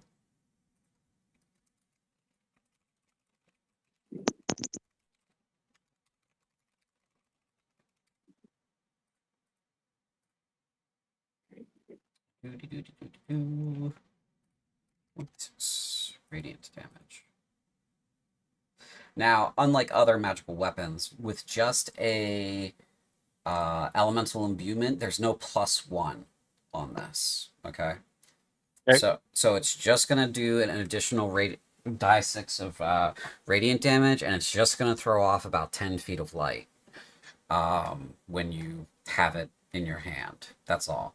Outside of that, that's the only magic it's got. So it doesn't help you with your accuracy, and it doesn't do any additional base damage. I guess while I'm out, I'd also stop by the general store. Okay. The general store is in the player journal, and under places, Sorath, and Ripley's It still shop. says it's closed. Well, it should be open. Is that because the time? Yes, it's because of the time. Let me move the time forward a couple hours. There we go. I'm gonna buy some torches. Oh, hold on. Before you buy the torches, there are 9 torches in the Blaze of Cruelty party inventory. You should have access to that.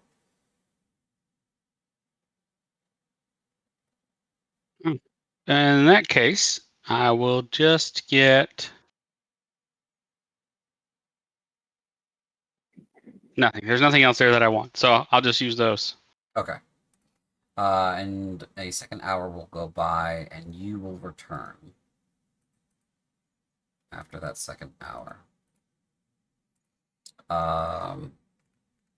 Vera will be returning about an hour and a half after Timothy leaves originally. But she's a little waylaid. So you and her will arrive about the same time. So she comes back on chamomile. Here they are. However, she has with her these people. Well, where is this particular character?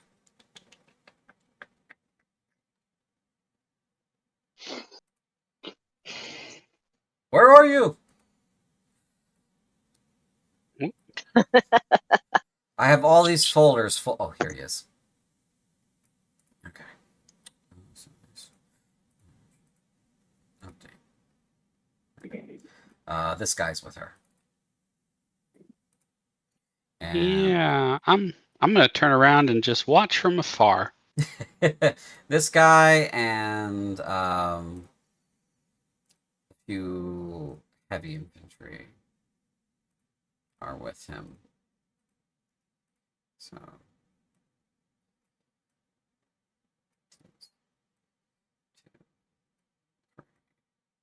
a squad of heavy infantry. Okay. So they are coming back here. And this particular one. Yeah, that feels right. Okay. So they come around the corner here. You see, as this man and these troops are coming around, Vera's given you a look like the whatever happened did not go as planned. Of course not. There's a lot of plans not going currently. She arrives and she says, I'm going to put chamomile away. I'll be right back. And she gives you a look, a knowing look. You'll have to roll insight to see what she's trying to communicate. Do I get advantage because I've worked with her so long? Yes, you do get advantage because she's family and you've worked with her for so long. Why are you not giving me... Well, I'll take that. 22? Yeah. It's not throwing up the correct... It's not giving me dialogue boxes either, and I'm curious why. It's something that I'm going to have to check on. So... I should be able to get, like, an advantage dialogue box or something. I gotta look at the settings. I'll take the 22 and be happy, though. Yeah, so she's reminding you with her look, don't trust him. Right. And she rides by you, Timothy, and nods at you, and gives you the same knowing look. Go ahead and roll me insight as well. Let's see.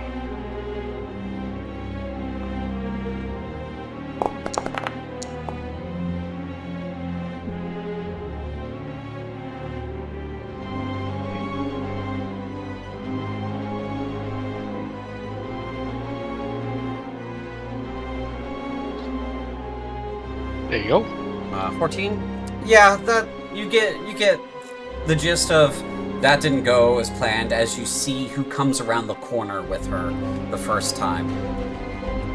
I'm gonna point off in the distance and then point to myself and give her like a thumbs up and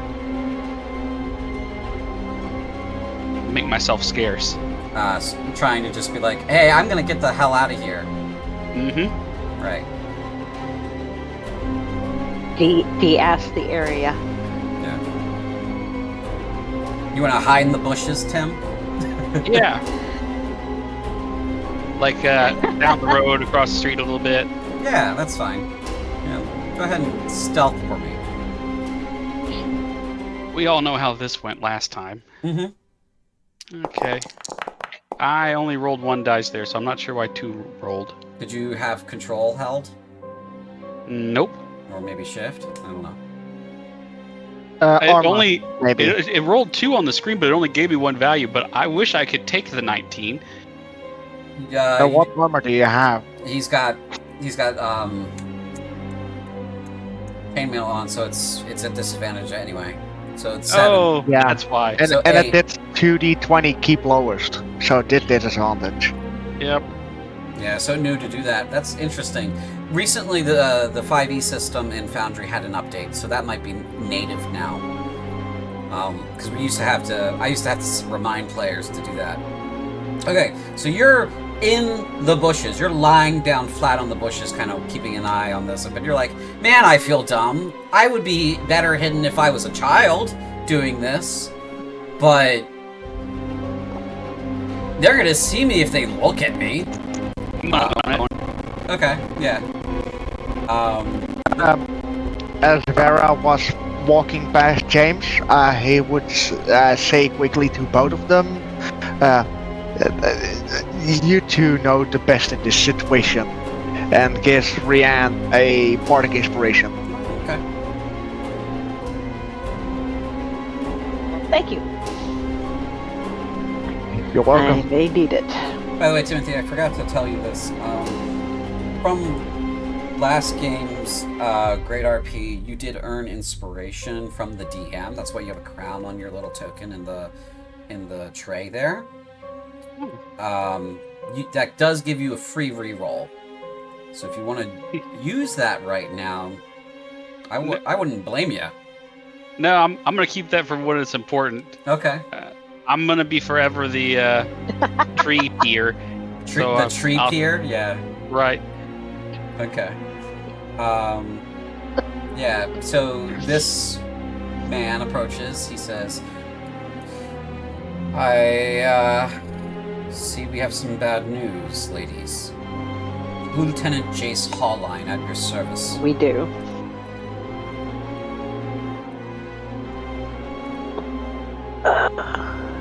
Bronze Knight Baroness Rihanna Verdasta.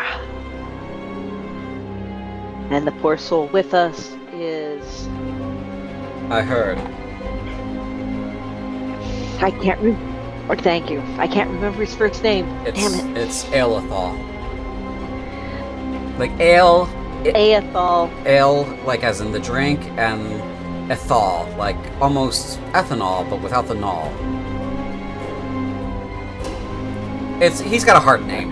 Aethal Verdasta. You made fun of his father for letting him name his son that.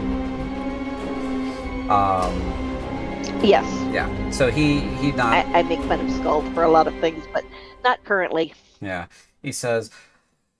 So, death of a noble is something that is very serious. We have so much paperwork to do. Who found the body?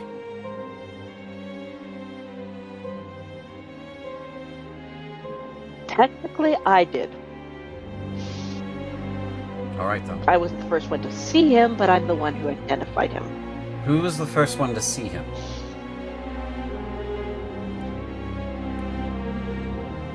That would be the proprietress of this establishment when she was unlocking.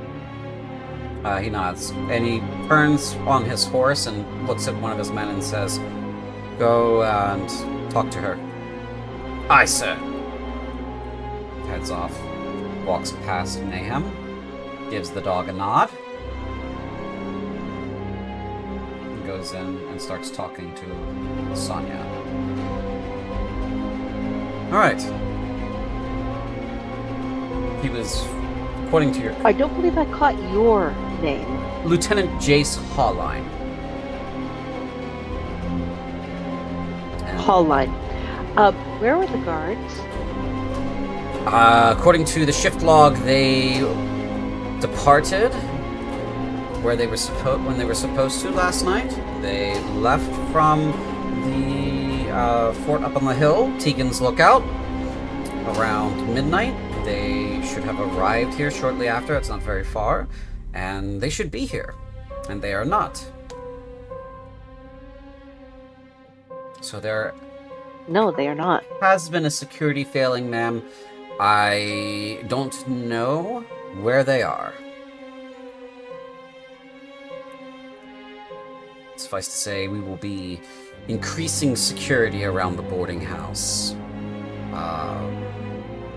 The honor of the Night Raptors depends on it, he says.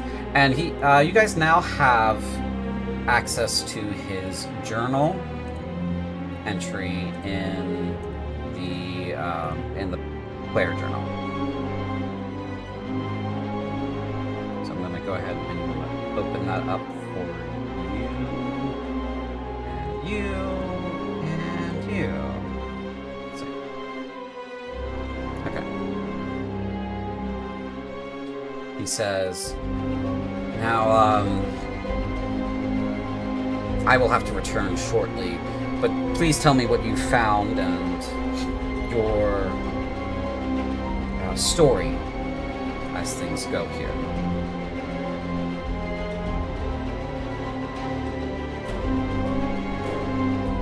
My story is that I came out and found my nephew dead. What time was that?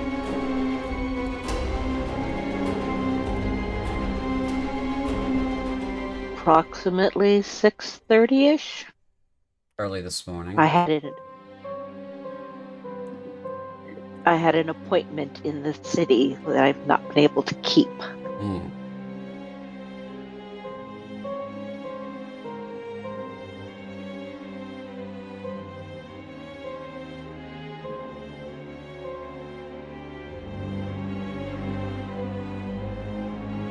He looks like he's thinking, but his helm is closed, so you can't really make out what's going on in his face.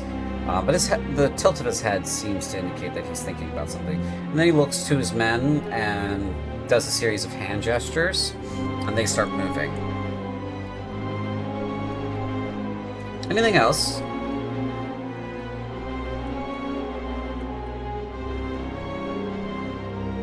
He's going to need to area is going to need to be returned to his father. Of course. We do have to cordon off the area and make sure no rumors or anything spread. We don't want anyone to be saying anything untoward about what happened here. Like something sinister. Now, I do understand his death was not of natural causes, as your cousin told me. However, we can't have the citizenry spreading falsehoods.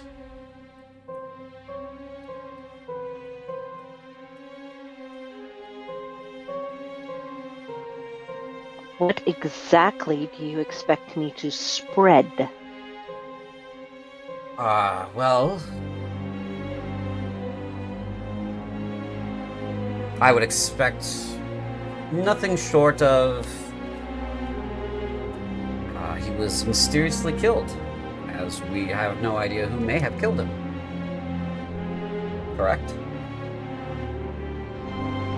So, in other words, the truth. Correct. But as I was trying to infer, the citizenry has a very active imagination. These are dark times. We don't know how far the enemy's grip may have reached. Oh, I have a great idea of how far the enemy's grip has reached. I'm going to insight check him. Hopefully it will work. Damn it. 11? Okay. He's insight checking you at the same time. Check him from the bushes. Hey, go ahead and insight check. He's... I'm gonna roll his deception right now. He's got a pissed off minor noble on his hand. Yeah. Go ahead and roll your insight check there, Timothy. And if you'd like to roll insight check too, you may, James. Sure, why not? This one is Vera's.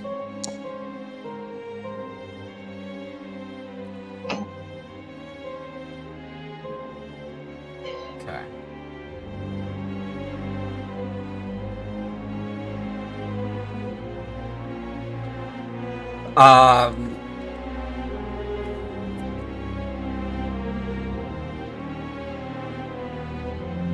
You're finding him very hard to read, Reanne. You as well, Timothy. But you're so far away. You're like on the other side of the street there. I've army crawled. Yeah.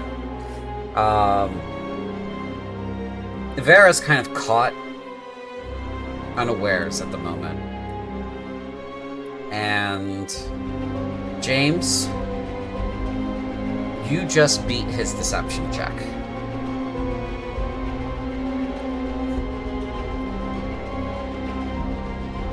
You see from back where you are,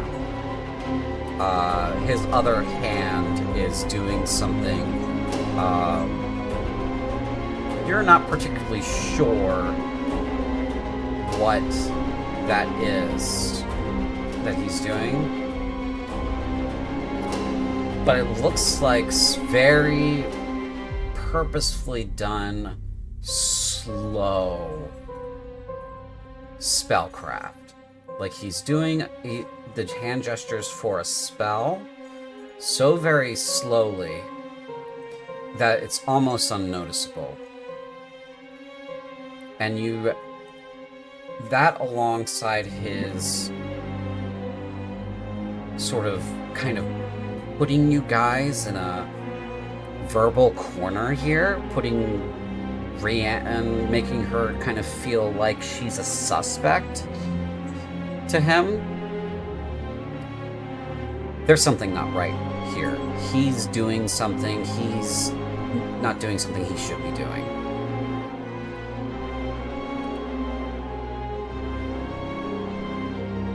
James steps forward. I don't think you should be doing that. And he just straight up points towards his hand. He stops.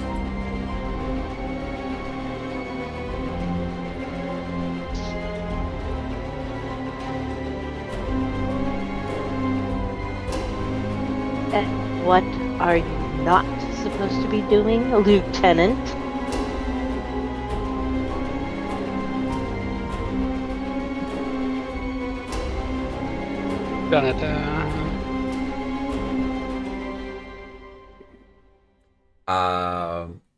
Okay. I ask you a question, Lieutenant. And he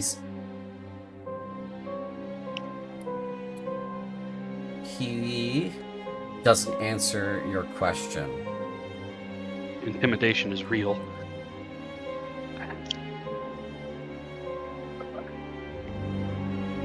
I can roll my intimidation, but I can also just grab his ass and pull him off his horse. Roll. Are you going to try to do that? Well, I missed what got said because it broke up. Are you going to try to pull What him did off Timothy his... say? Oh, what did Timothy say? I said that just as effective. That broke up exactly the same way as it did when you first said it. Did it? Yeah. I said, damn, that's even more intimidating. Okay, so do you want to try to pull him off his horse? Because he hasn't answered you. No, he hasn't. I am going to try and pull him off his horse.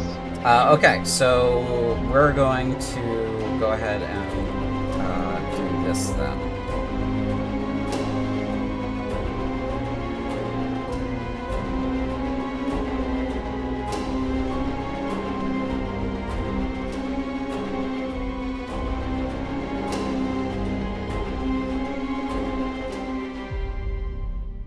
Reanne is tall enough to fucking do that, so. Yes. I'm gonna have you guys roll initiative. Yippee! Yippee. Jinx.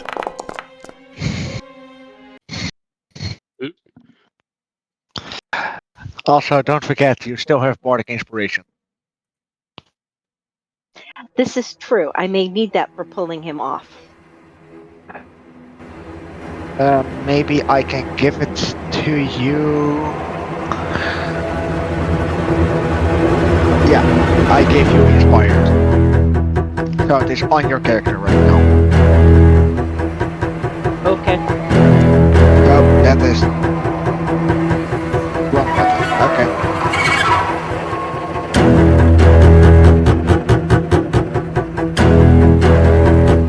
Okay. So we are not. I want to make something perfectly clear. We're not in combat yet, but the order of operations is important now, right? So this heavy infantry thing is going to move 25 feet to here and 25 feet again. This is just returning. James, it's now your turn. You look to see him. Reanne looks like she's about to try to yank this guy off his horse.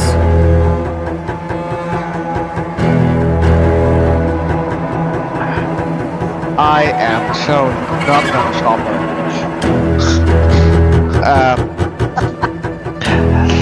No, I'm just gonna gently put my hand on my sword. That's gonna be it.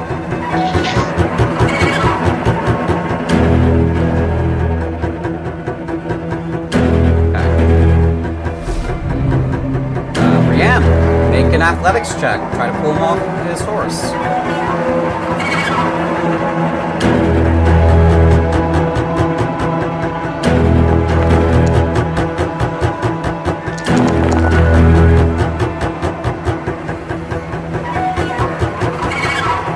Oh damn. 29.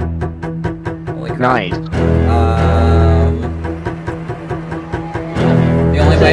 The only way he can beat that is with a natural 20. So let's see. Nope. No. Nope. Okay, you pull him off his horse. So I'm just gonna move him down a size category. Yeah!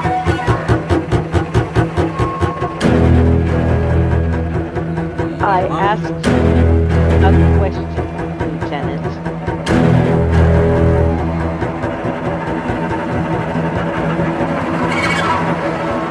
What magic are you not supposed to be doing? You can make an intimidation check if you like. I would love to. Do I get advantage on that? No. Louis. Okay. 19. I'll still take that.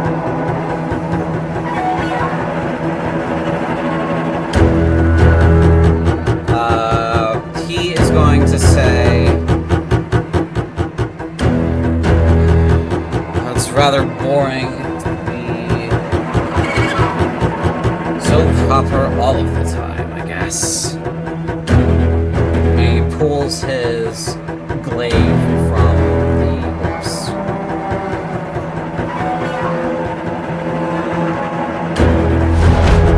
Is that his action or mine? No, It's pass, so I can't do anything. yeah, that's part of your turn. So,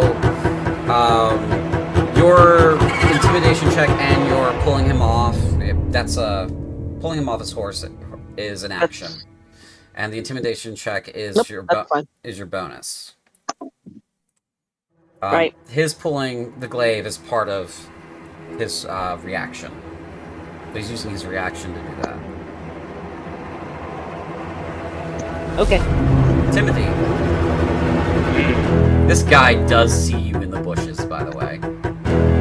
I don't see him. I'm looking straight ahead. He just pulled his sword out, huh? He pulled a glaive. I mean, tomatoes are hot. Yeah. Weapon.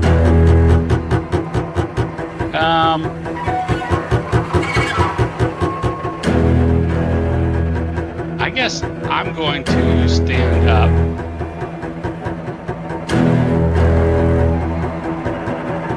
And Recognition of his horse there. move over here and cast Shield of Faith on myself. Okay. That'll remove you from stealth. Yeah. I mean, let's be honest. It wasn't really a stealth. Yeah. Okay.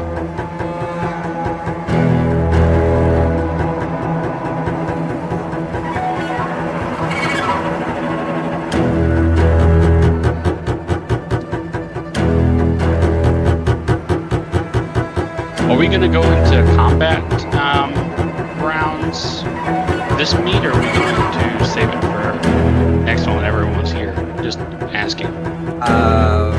This is happening right now. Okay.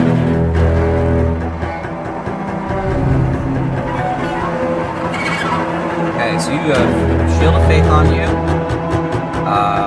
Okay, and you're concentrating. End of your turn? Yep. This guy comes around the corner more. Sure. That's his turn. Vera is going to ready her action. She's going to move a step forward and ready an action to attack if things get dicey. Mayhem. Yep. Yeah, Mayhem gets up and growls. Good boy.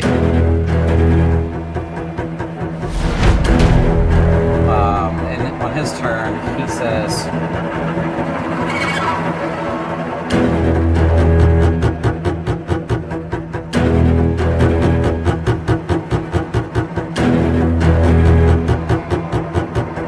"They're traitors, men! They killed the young noble! Attack!"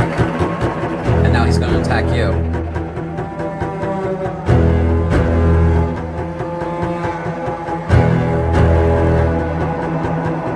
Okay. He hits, dealing 18 points of slashing damage. And now All right. his second attack gets 2, gets 3. Mine gets 3. The second attack is on Vera. That one hits too. Dealing 18.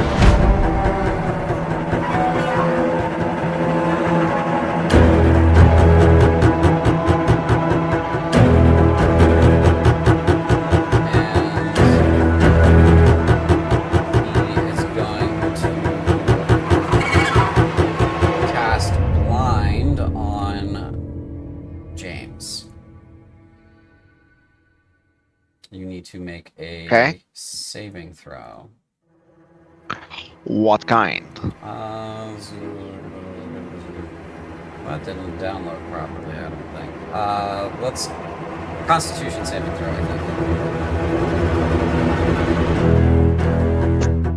think. Well, let's go with that. Bada bing, bada boom. Hey, that beats his spellcasting DC of 13. Excellent. And that'll be his turn. Okay, so this heavy infantry does hear what happened, and he's going to have to run all the way over here.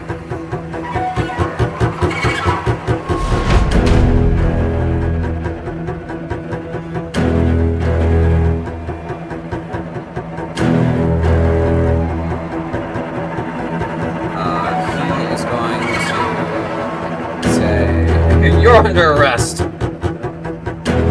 and brandish his weapon at Vera. Not too bright, is he? This guy's gonna kind of like come around, hop over the bench. He heard the orders, and he sees Timothy is glowing, and then he's gonna step a little bit forward. And that is his turn because he cannot move that quickly. James, it's now your turn.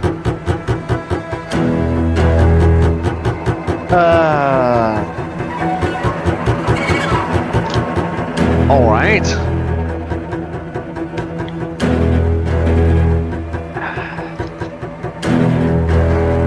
Yeah, I am just going to. But I don't need to target myself right now.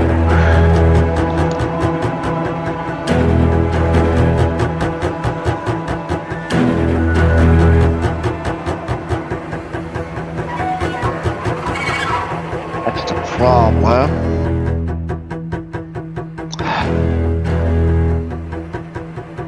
Yeah, I'm just gonna join the ladies. Okay.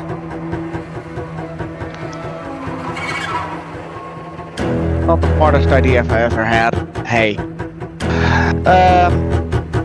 I'm gonna smack the dudes. Alright. And smack. Oh, that hits him. Nice. Nice one. Bada bing, bada 8. 8 points of slashing damage. Ugh.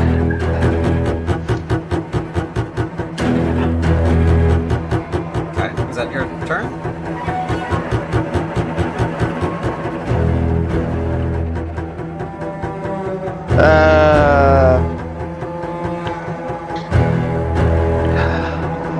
I am going to give Vera some bardic inspiration. Okay. Target. Roll. There we go. And that was it. Make that Reanne, it's your turn.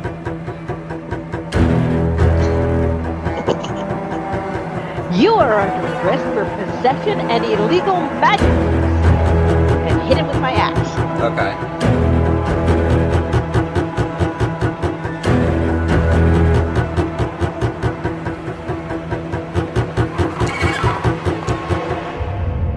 That's a natural 20. That's a critical hit.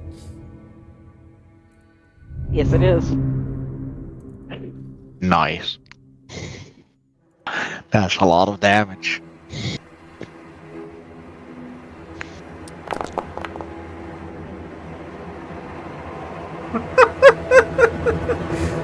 I am scared.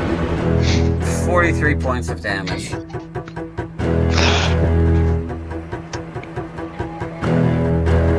Ah! With a glowing axe. Yeah. Yeah, your axe does give off light. Yeah. Glowing fire axe. Yep. I believe I get a second attack. You do. Do it again. Is he dead or not moving? It's not his turn. He's not dead. He's defending himself.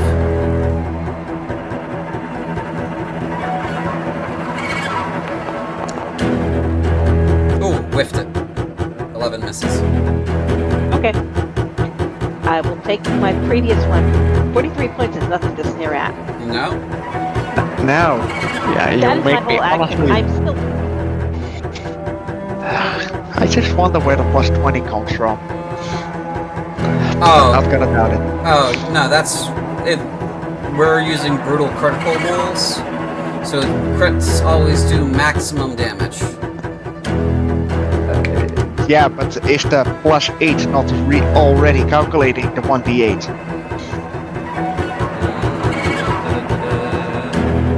Okay, so the threshold is a 20. She gets an extra +1, so 8 plus 6 plus 6 plus 1 plus what's your mod?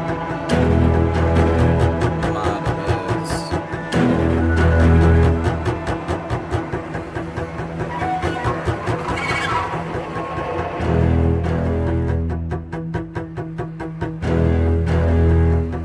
why is there a 20 in here? Hold on. So it should do 6 and 6 plus 8 plus 8.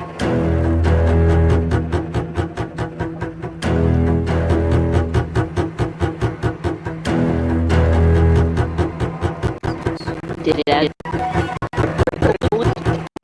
Yeah, it did. It's just being funky. I think it added this 5, this 3, and this 4.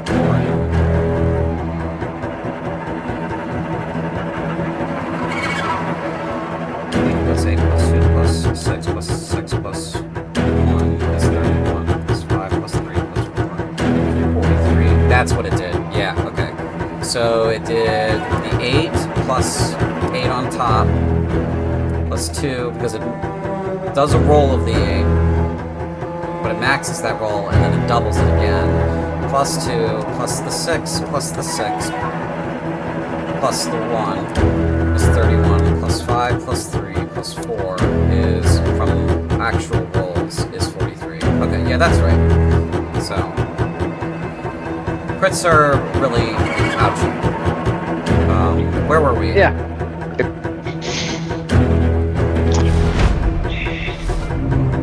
Bonus action, right? I did my attack, Yeah, you did your 2 attacks. and I'm going to yell, "You are under arrest!" Okay, go ahead and roll a I got persuasion check for these guys. okay. You know, there's 4 of these guys. That sucks. 11. Let's see here. I'll do this right here. He's not really sure. He doesn't really believe you. He doesn't really believe you either.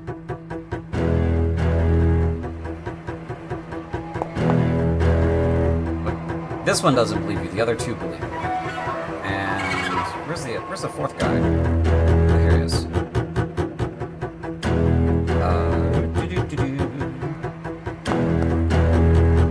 This one also believes you. He really doesn't believe me. No, the 17. This guy over here doesn't believe you. These 3 do. Which are kind of the ones you want, Okay. who want to believe you right at this moment because they're right next to you guys. Okay, so that's your bonus action. Anything else? This guy, No. this guy's all the way back here, and he's just coming around the bend right now. Hey guys, what's going on?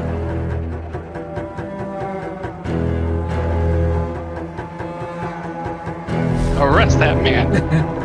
All right, Timothy, it's your turn.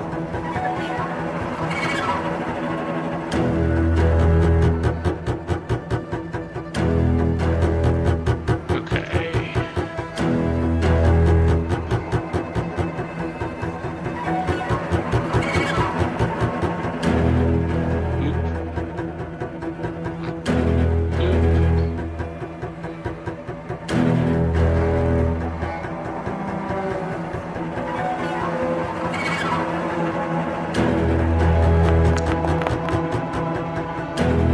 Well, Yike.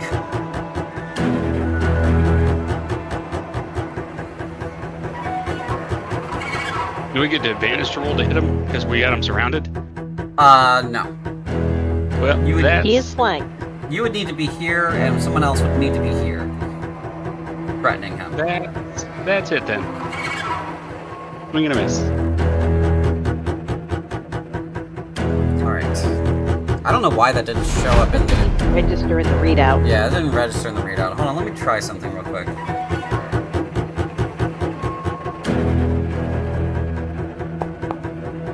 Okay, that worked for me.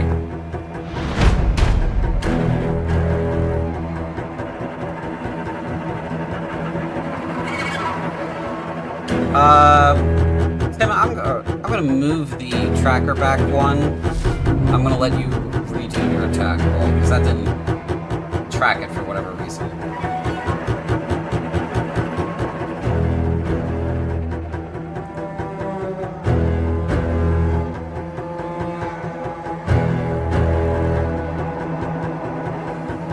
I need to make the Twitch chat smaller. Didn't help. And it didn't register again. Still didn't track. I don't know what that's about. Roll literally anything else for me. Literally anything.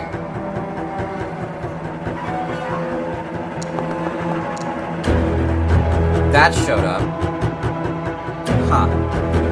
Alright. The heck? Yeah, Yeah. the heck. Okay, I'm gonna roll it for you. Don't mind that.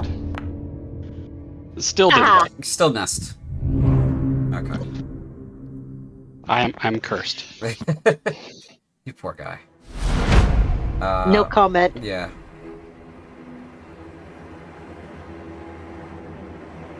Also, be right back. Sure.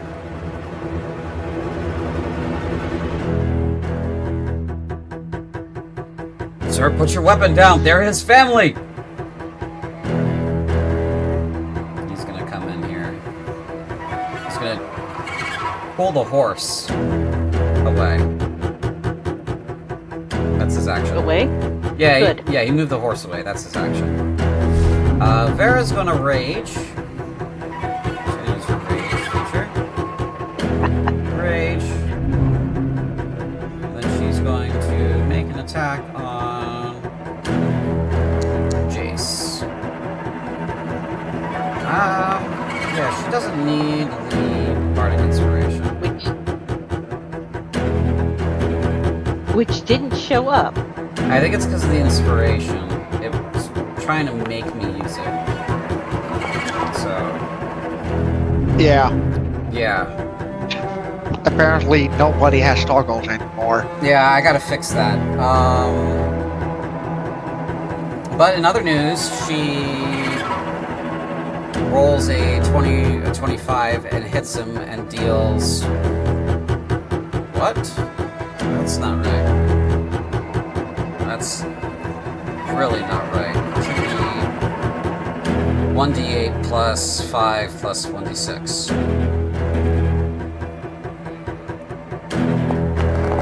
15.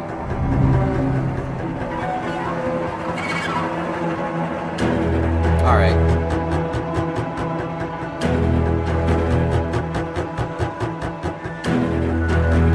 I don't know what's going on with this thing right now. Why did it roll that twice? I don't know what the fuck's going on. I'm gonna clear these. We're gonna take, Because we're gonna take the this dice are being dice. one. We're gonna take this one. He should have that many hit points, yes. Okay. Yeah, there's something wrong with the system overall right now. I gotta go and look into it after this. Okay, it's Mayhem's turn. Bork. Mayhem's gonna... He's gonna run to here. And he's gonna run behind him, and he's gonna flank him. Well, that's still just his movement. He's got a bite attack, so he's gonna roll the attack. There. And he misses.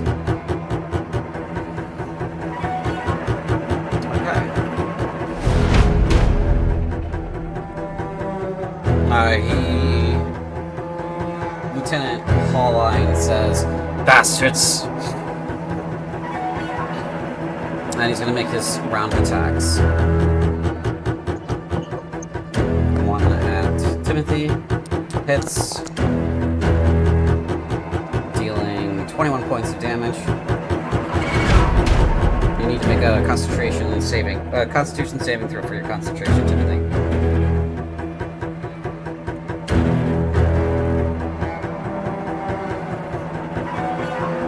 That's where he's back he had yet. to step away. Oh yeah, He isn't back yet. I'll do the one.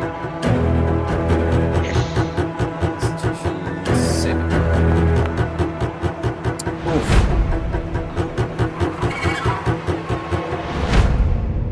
So he's now going to attack James. He rolled a 24.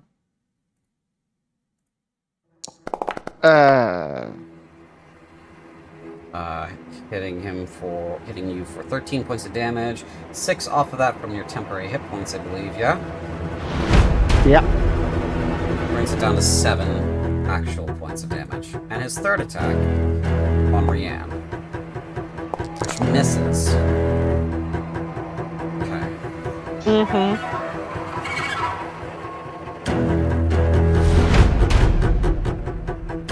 This guy is really confused as to what's going on now. He's seen his own brothers turn on the lieutenant. He's going to make an honor check. And he failed.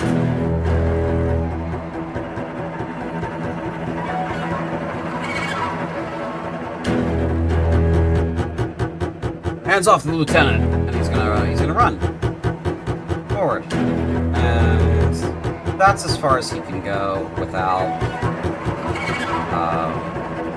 with a dash.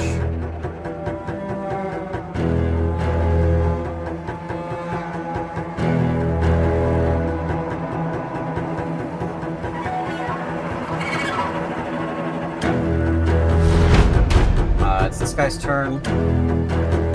And he says, "No, wait. The lieutenant's the traitor."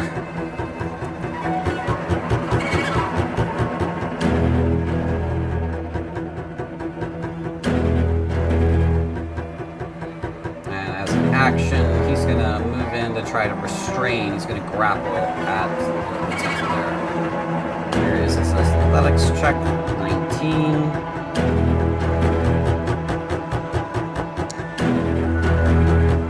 It with a 20. Ah.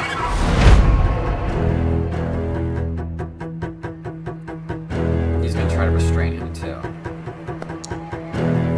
Ooh. 6. Well, he might get lucky. No, he didn't get lucky enough. Okay. Nope. James, your turn.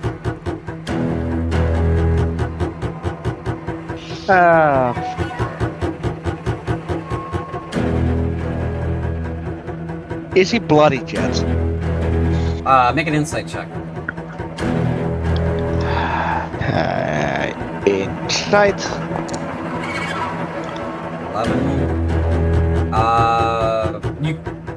He's got a lot of plate armor on. He's bleeding from a couple of holes that your friends and allies have put in him, and especially that big axe wound in his shoulder. But he's fighting. He's still fighting.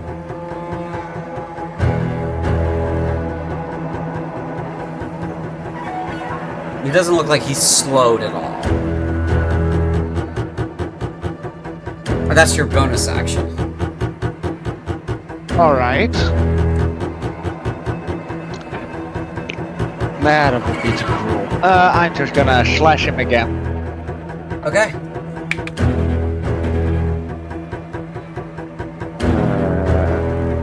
I do get the toggle, by the way, for advantage or disadvantage. You do? Interesting. Yeah. I do it for tears. I gotta see what's going on. Oh crap! Anyway, that's funny. You crit him. Oh, you've got this other guy targeted. Let me remove that. Yeah. Excuse me. Yeah. Bada bing, bada boom. 25 points of slashing damage. I'm gonna undo that from the heavy infantryman. Nice. And so you come in, you give a good stab coming around between Tim and Reanne there. Good stab right through his midline. You got right under his plate armor, straight across his body, tip of the blade out the other side, and you pull through. He staggers from that.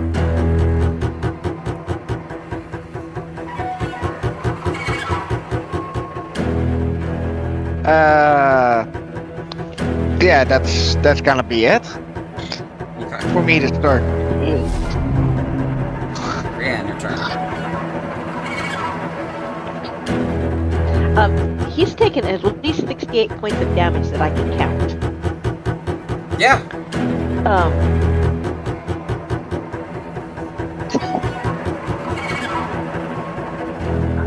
I'm gonna take a bonus action and see if I can. Does he have any occult symbols where I can see them? Yeah, okay, make a perception check. I now finally understand how the damage works with the critical. Yeah, now that you can see how the math works in your own drop down. Yeah, all the modifiers are doubled as well. Yes, that's where a lot of it comes from. Yes. That was what I was missing. Yeah. Yeah. So you're looking at his armor, at his glaive, at his person in general. You thought you felt something wrong when he hit you with that glaive. There are definitely some strange symbols carved on the blade of it as it's whipping around. Your heightened combat senses zeroing in on that weapon for a moment. And then you look across his person, and he's got 2 small scroll cases on his hip. And they also have that same script on their edges.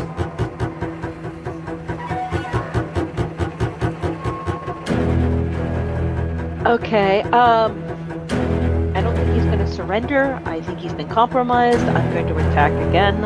Okay.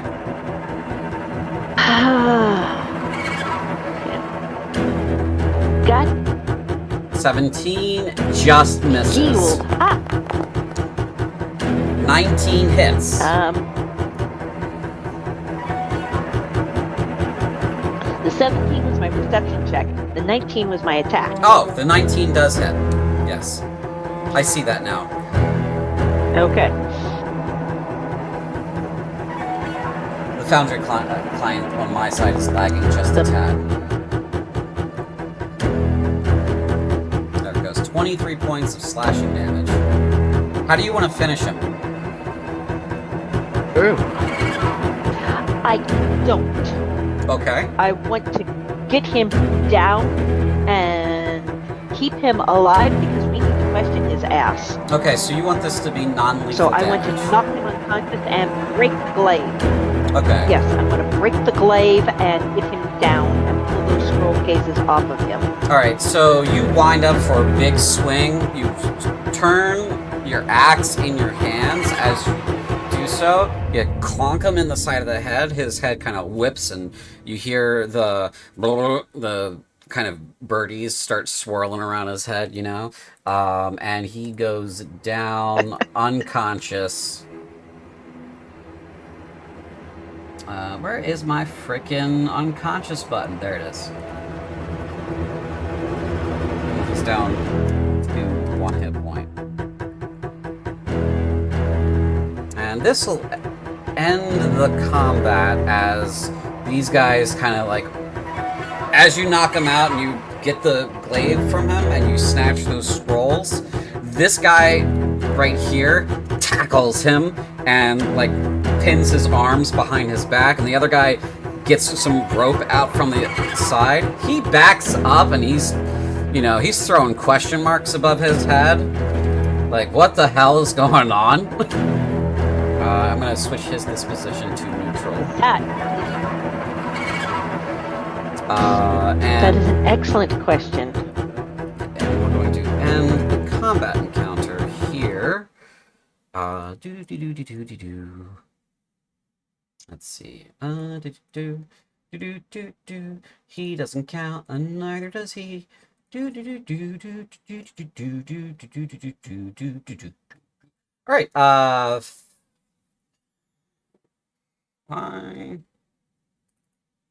Why? 2805. You guys should have the same amount of experience points. Why? 2805. 2805. Let's split them even. Divide XP amongst players. 975. Thank you. Okay. So I have passed out your experience points for the encounter. This includes. Yay. This is not just experience for taking down Lieutenant Halline, but it is also for the variety of roleplay exercises involved in this encounter. So, the CR, I put a CR quite high to account for all of that. I'm going to add that for Dominic. Okay, so he is now also restrained because the guard guys are tying him up. And they're kind of like confused as to what's going on. This guy comes around the corner. It's like, what the fuck happened? What? Why is he? Guys? Reanne's going to point at the one that just came around the corner and said, "Go get the commander and bring him down here now. By order of Bronze Knight Baroness for Astra." Oh, yes, ma'am. And he gets on the horse. Shift M. Nope, doesn't want to do that because this horse is not top. This horse is random. Yes, check. Shift M. Yeah! So he takes the horse and he rides off. Yay! I love it when the modules do work. Yes. I'm going to hand the glaive and the spell scrolls to Timothy and James and say, "Take a look at these," and I'm going to try and wrestle Holly's helmet off of him. Okay. You take Halline's helmet off of him. Pretty easy. These two guys kind of like, he fills him in. These guys are having a conversation over here. These guys back off a bit. Mayhem's on Lieutenant Halline's boot, just and pulls his boot off. Drags it away. Back. I'm gonna grab those two that you handed me. Okay. What did you hand the scrolls to Timothy, or did you hand the glaive to Timothy? Both. Oh, both. Okay. I handed them to Timothy and Raven. James. Or to James, and just gave them both to let them figure it out because I was dealing with the body. Yeah. The not body. The not body. Okay. All right. So you guys have. I'm also going to search him as if he's got anything on him. Yeah. Go ahead and make an investigation check. I'm looking for one of those. Okay. Investigation.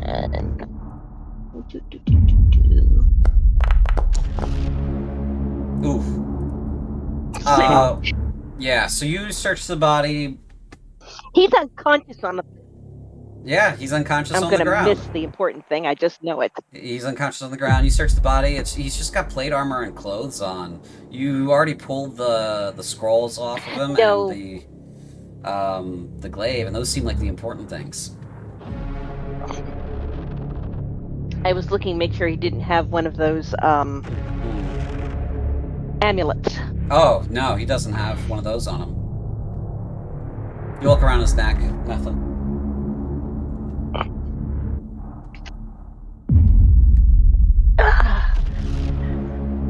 Okay, that's pretty much my action right this second. Okay. It's my turn to step away for a minute. Okay. Good luck, guys. Gentlemen,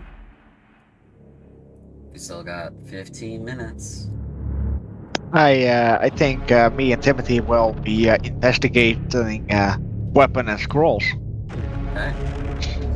Yes. So for the weapon, do you wanna check for magic or something? Honestly, I'm just gonna cast detect magic. Okay, you did cast detect magic. I'm Yeah, gonna do an Arcana roll, I That think. sure. Yeah, make an Arcana roll. It's -1, so is it should fit right in. right here. Yeah, 15. Okay, yeah. So in the area, other than the items that glow from your spell, because everything that gets highlighted is, anything that's magical gets highlighted in that area. Other than the stuff your allies are carrying, the scrolls and the glaive do appear magical. They do give off a bit of a glow. The scrolls give off sort of a malefic aura, as does the weapon itself. Now, I know the spell Detect Magic says, you learn the School of Magic, etc., etc., etc. Schools of Magic like that, like in D&D, aren't a thing in Valgast. It's less divided in a structure like that, and more divided along the types of energies. So the energies that you're getting off of... Yeah. Yeah. The energies you're getting off of this are malefic. Stuff that is definitely evil. It does not the holy vibe check. It doesn't pass the vibe check. You're absolutely right. And Timothy, as you're holding these in your hand, and James has done this spell, you both look at each other and you say, "It doesn't pass the vibe check."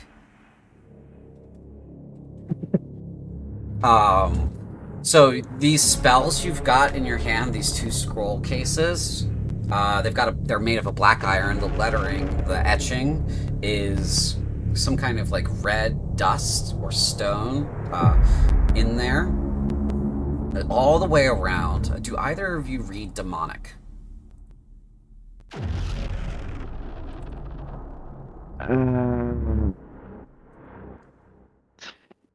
Not that I would think. Does it show up as demonic in my languages or as a Druic translation of the language?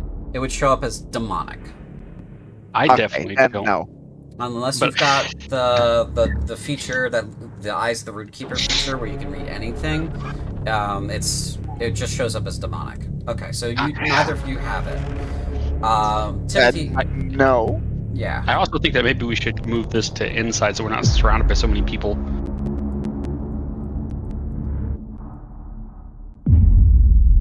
That too. Yeah, Timothy, while you're looking at this, you hear a whisper. Just you hear this whisper.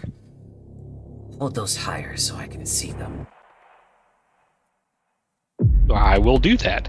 So you hold the scrolls higher to like more along your head level, and the voice goes, "Ah, I see now. These spells are particularly powerful. Do you want to learn them?"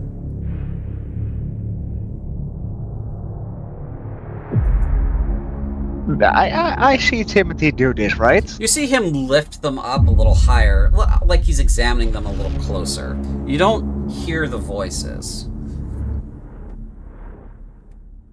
I'm gonna try nudge Timothy, like, let's go inside. Okay, if you guys want to move, you can move. It's your scene. Yeah.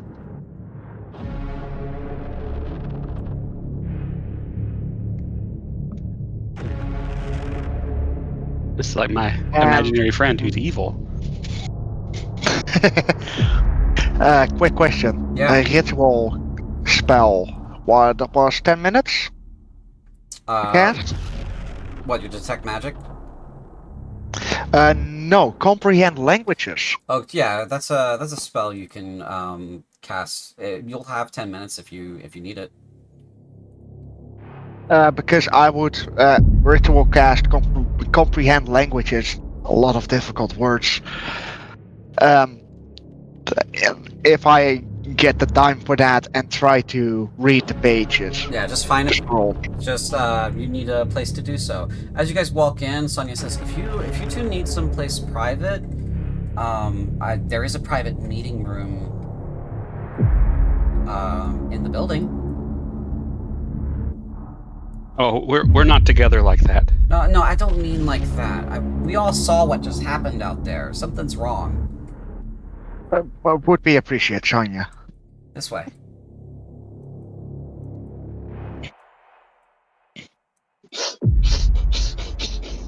And she Back and A+ on that one, Daniel. she points through that door and she says, straight through that door there's another room past the entertainment hall. That's the private meeting room. Feel free to use it. Thank you, Sonia. She kind of like weaves around you guys and goes back to her desk.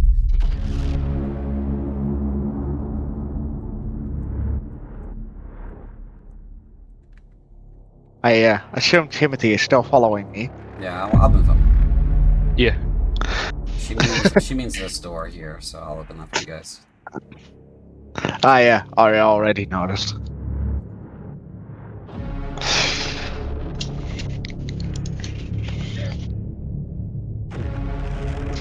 Then I will be beginning ritual casting comprehend languages to decipher the scrolls.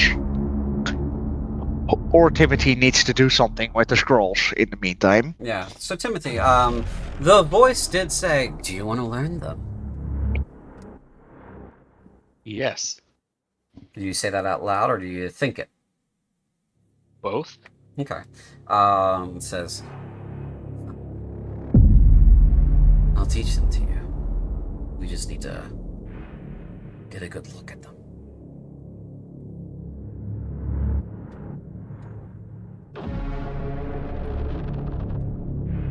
I will do that. Okay, so you want to open the scroll case? Mm-hmm. Okay, you open the scroll case, pull out one of the scrolls. The texture of the paper is strange. You unfurl it and look at the text on it. It sort of gives off a sulfurous sort of scent to it. As you look at the page there, and the symbols on it, strange, all of them, demonic runes, and that sort of infernal-like text. Illegible to you, the voice is, fine, that's enough. The other one now. So I'll hand the first one over To James. to James and then open up the second. Okay, you open up the second one and unfurl it. Same feeling, same sort of texture to the paper, same smell comes off of it. You unfurl the paper, you look at what's on there, and voice says, plenty. All I needed. Yeah, I can't read these, and I'll hand them back over. So after 10 minutes, James, you'll be able to read the scroll cases and the scrolls themselves. Yeah, it takes 1 minute to read one page of text. Okay. So 12 total minutes to read all of the stuff and things. The one of the spells on there is a spell called Blood Boil. It is a 3rd level spell, and it is quite horrific. Your understanding, basically, yeah, also give me an Arcana check. I just want to see what your level of understanding is here. Arcana is a +2. 14, okay. You know that this is an extremely lethal killing spell. You've never heard of it before. You're not magically educated. You're proficient in Arcana, though, correct? I am proficient in Arcana. Okay. But a lot of the magic you know and a lot of what you know about magic is self-taught. This sort of stuff, the darker side of magic, is not something that you are well versed in. You're not educated in it specifically. But you know that this particular spell, the way you think this kills, is definitely from the dark side of magic. And you can tell it's a killing spell. It's lethal. Yeah.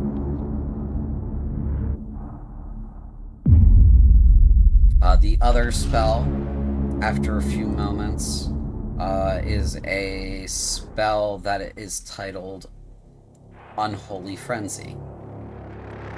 This is based on the level of complexity, second level.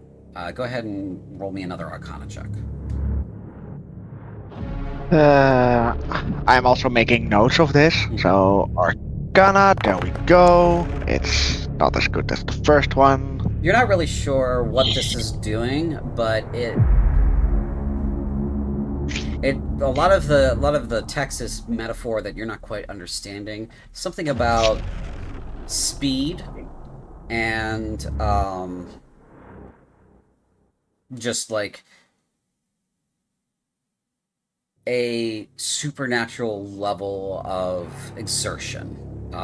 You're not sure what this kind of spell does to anything, but it sounds like it increases the speed of something, and it's exhausting.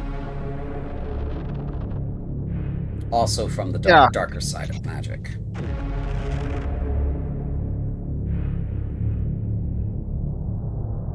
Right. With that part of this done, I need Timothy to make a sanity saving throw.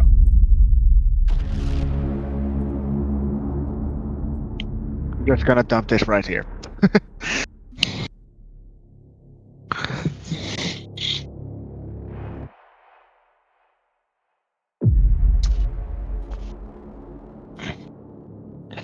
Timothy was AFK again for 1 second. About 3 minutes ago. I see. Reanne, you're back. Correct, you're back. Yes, I am. Sorry. Okay. I was sneezing. I see. You did not need to hear that. These troopers around you say, I guess we're yours for right now, ma'am. Ladies. There are two of you, and you're both the same rank. We don't know what to do. Ma'ams. Knight works just fine. Knights. This guy's pacing back and forth like he's having a mental breakdown. We're both.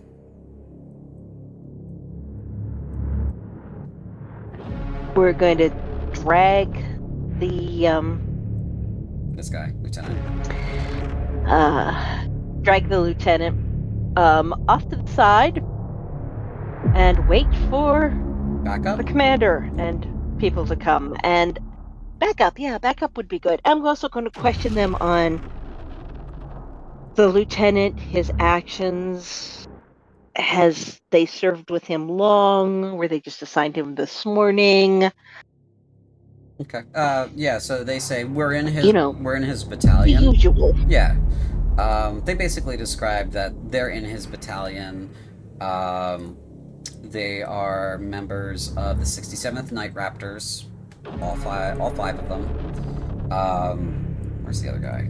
There should be 5 of them. I sent one off for the commander. That's right. You sent one off for the commander. They introduce themselves.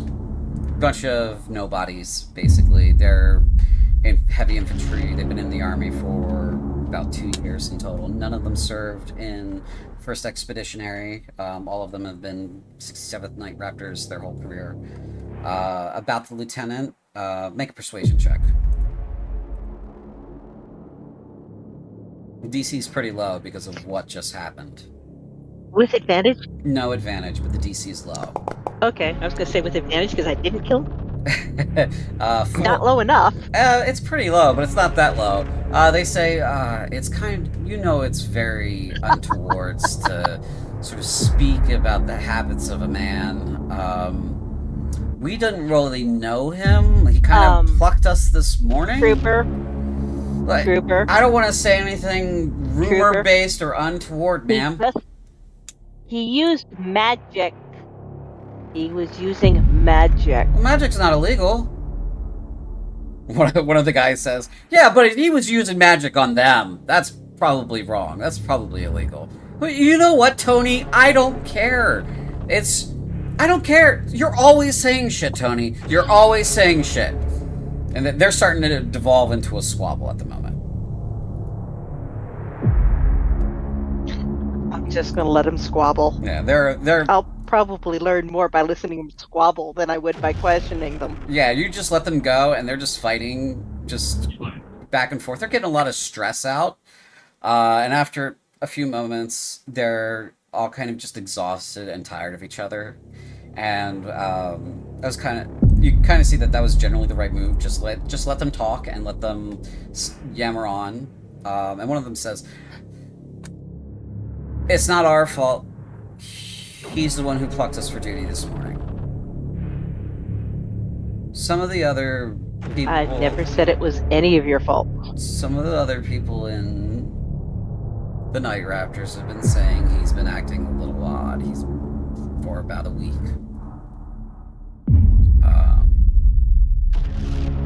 He's been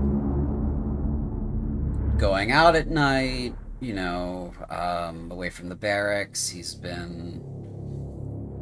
coming back super late, that sort of stuff. Coming and going at odd times. We're not really sure when. There's like a rumor that he doesn't sleep.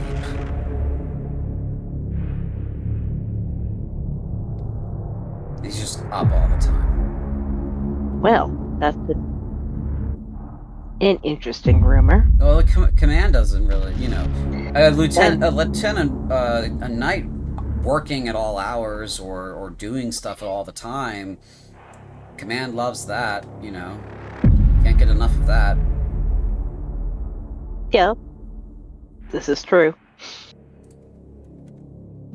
But before the week ago, he was reasonably normal, sleeping, the usual stuff a human does. According to the rumors, yeah, he was him old self.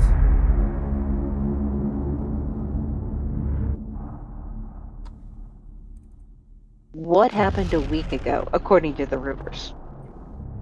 Oh, he just started going out at night.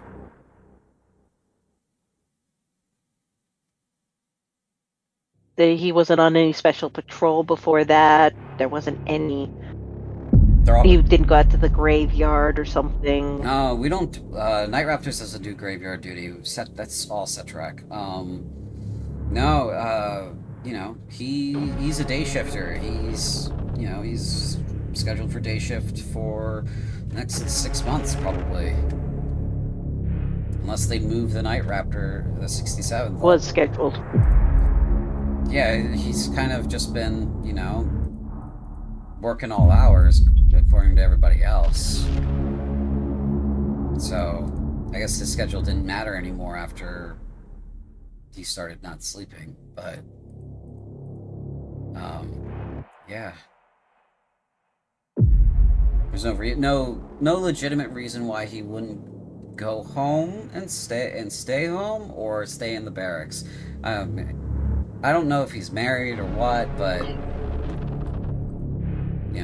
as far as we know,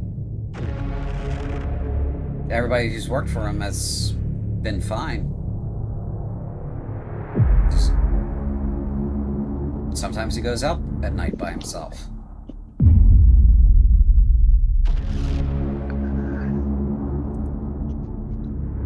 So, soldier to soldier, what are some of the other rumors that have been swirling around the garrison?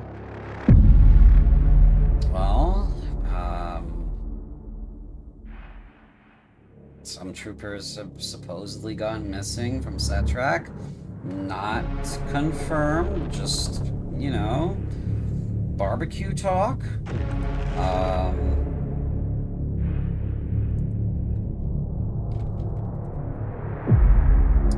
And, let's see.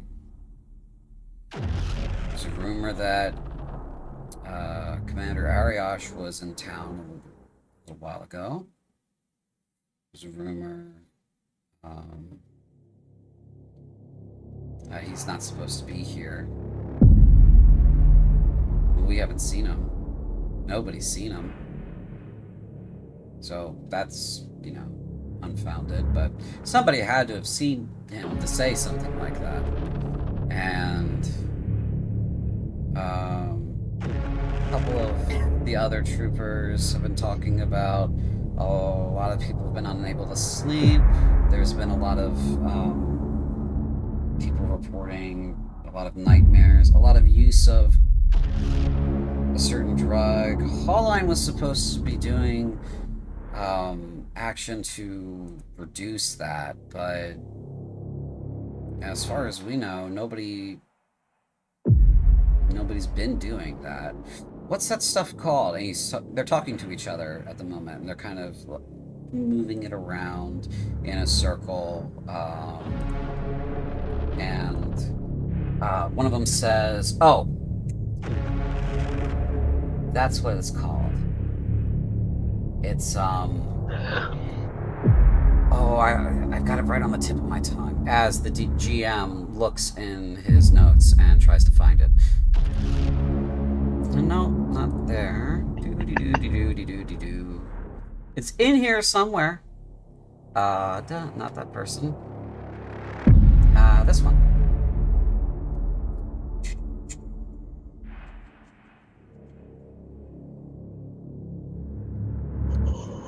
My God.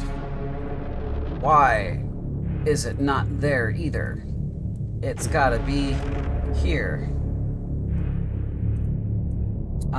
That's what it's called. Sarasomna.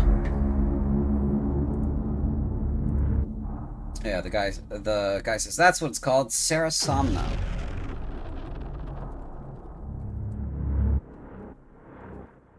Would I have heard of that before? Make a nature or history check.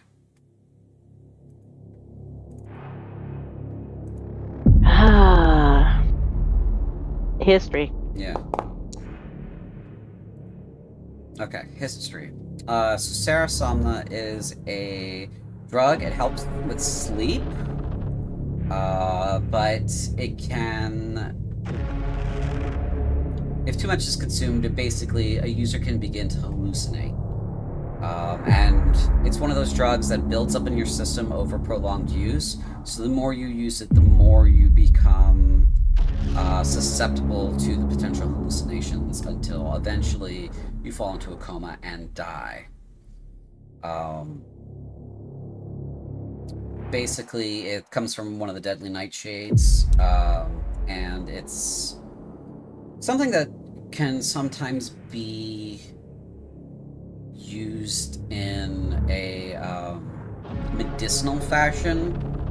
You've heard that, like, troopers that have a lot of post-battle stress will take it in a hospital or something in a controlled environment and they'll sleep better. It's habit-forming and it's addictive because it helps people sleep. And, you know, apparently, according to these guys, a lot of people are using it in town.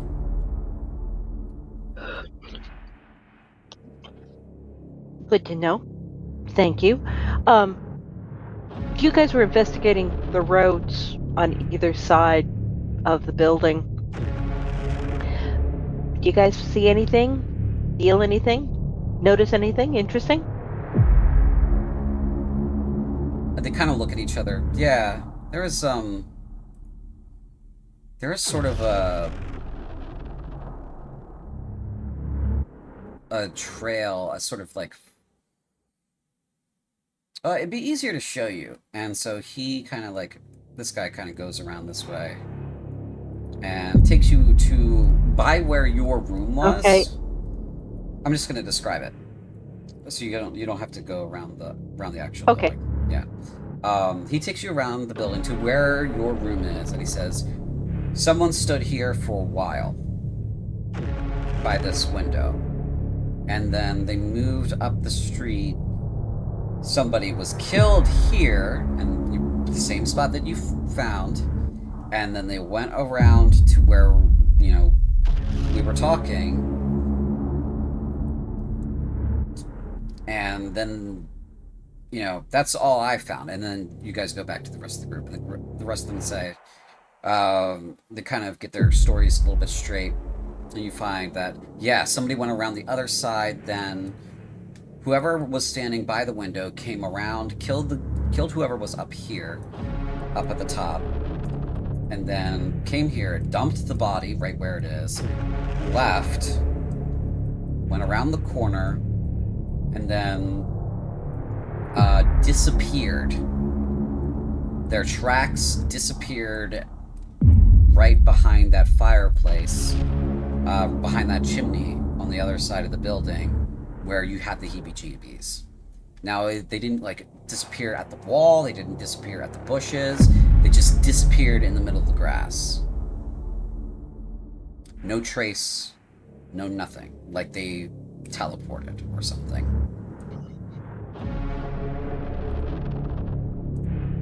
Wonderful.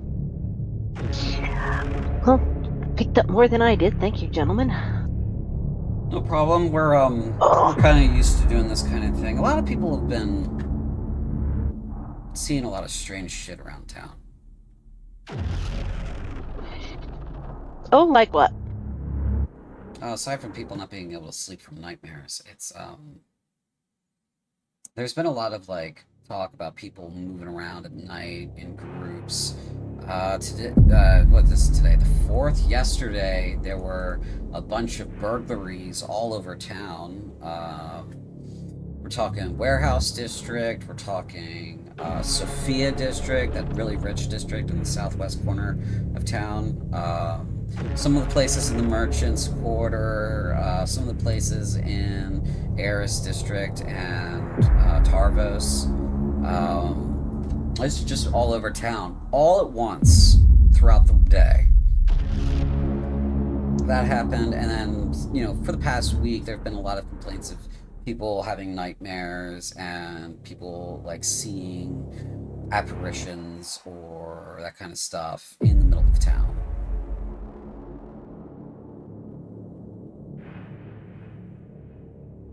What kind of apparitions? Just, figures of... Just, ghostly figures.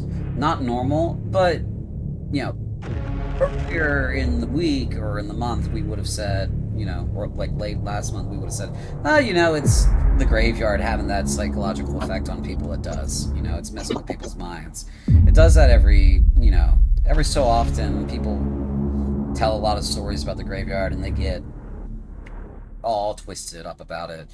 Then somebody's grandma sees something in a bowl of stew and catches wildfire from there, and then we gotta tell everybody, relax, the graveyard's contained, there's no spread of its necromantic energies, there's no, the undead don't leave the graveyard, they stay there, just to keep the mass hysteria down. So... But it's not last month anymore. No, it's Floras. We're in, springtime now, and, people can still get a little shifty about it.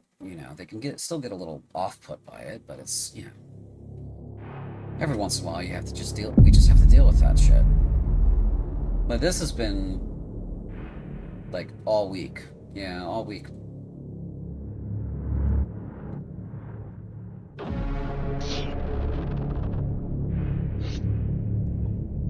Okay.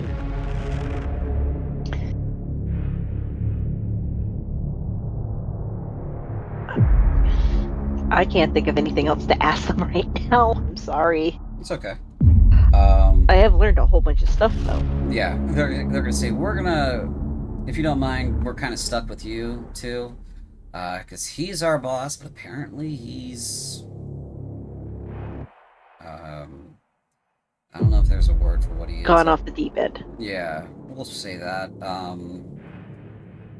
So, if you don't mind, we're gonna hang here with you.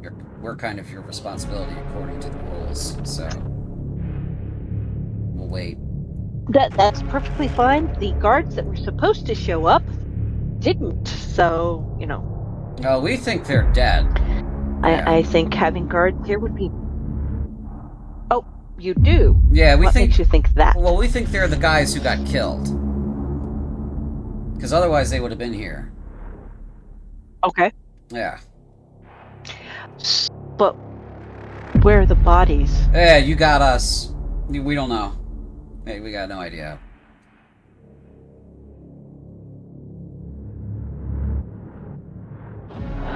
Fair enough. And unless there's anything else, gentlemen and lady, we're gonna call it a close for the evening. The only thing I want to do is probably off screen, Sure. and that's read that letter. Okay. All right. So, yeah, if you want to call it for a close, we can. But she needs to read that letter. Sure thing. 'Cause I don't think anybody else knows she picked it up. Maybe not. Okay, well, I'm gonna call it here then, and everyone have a good evening.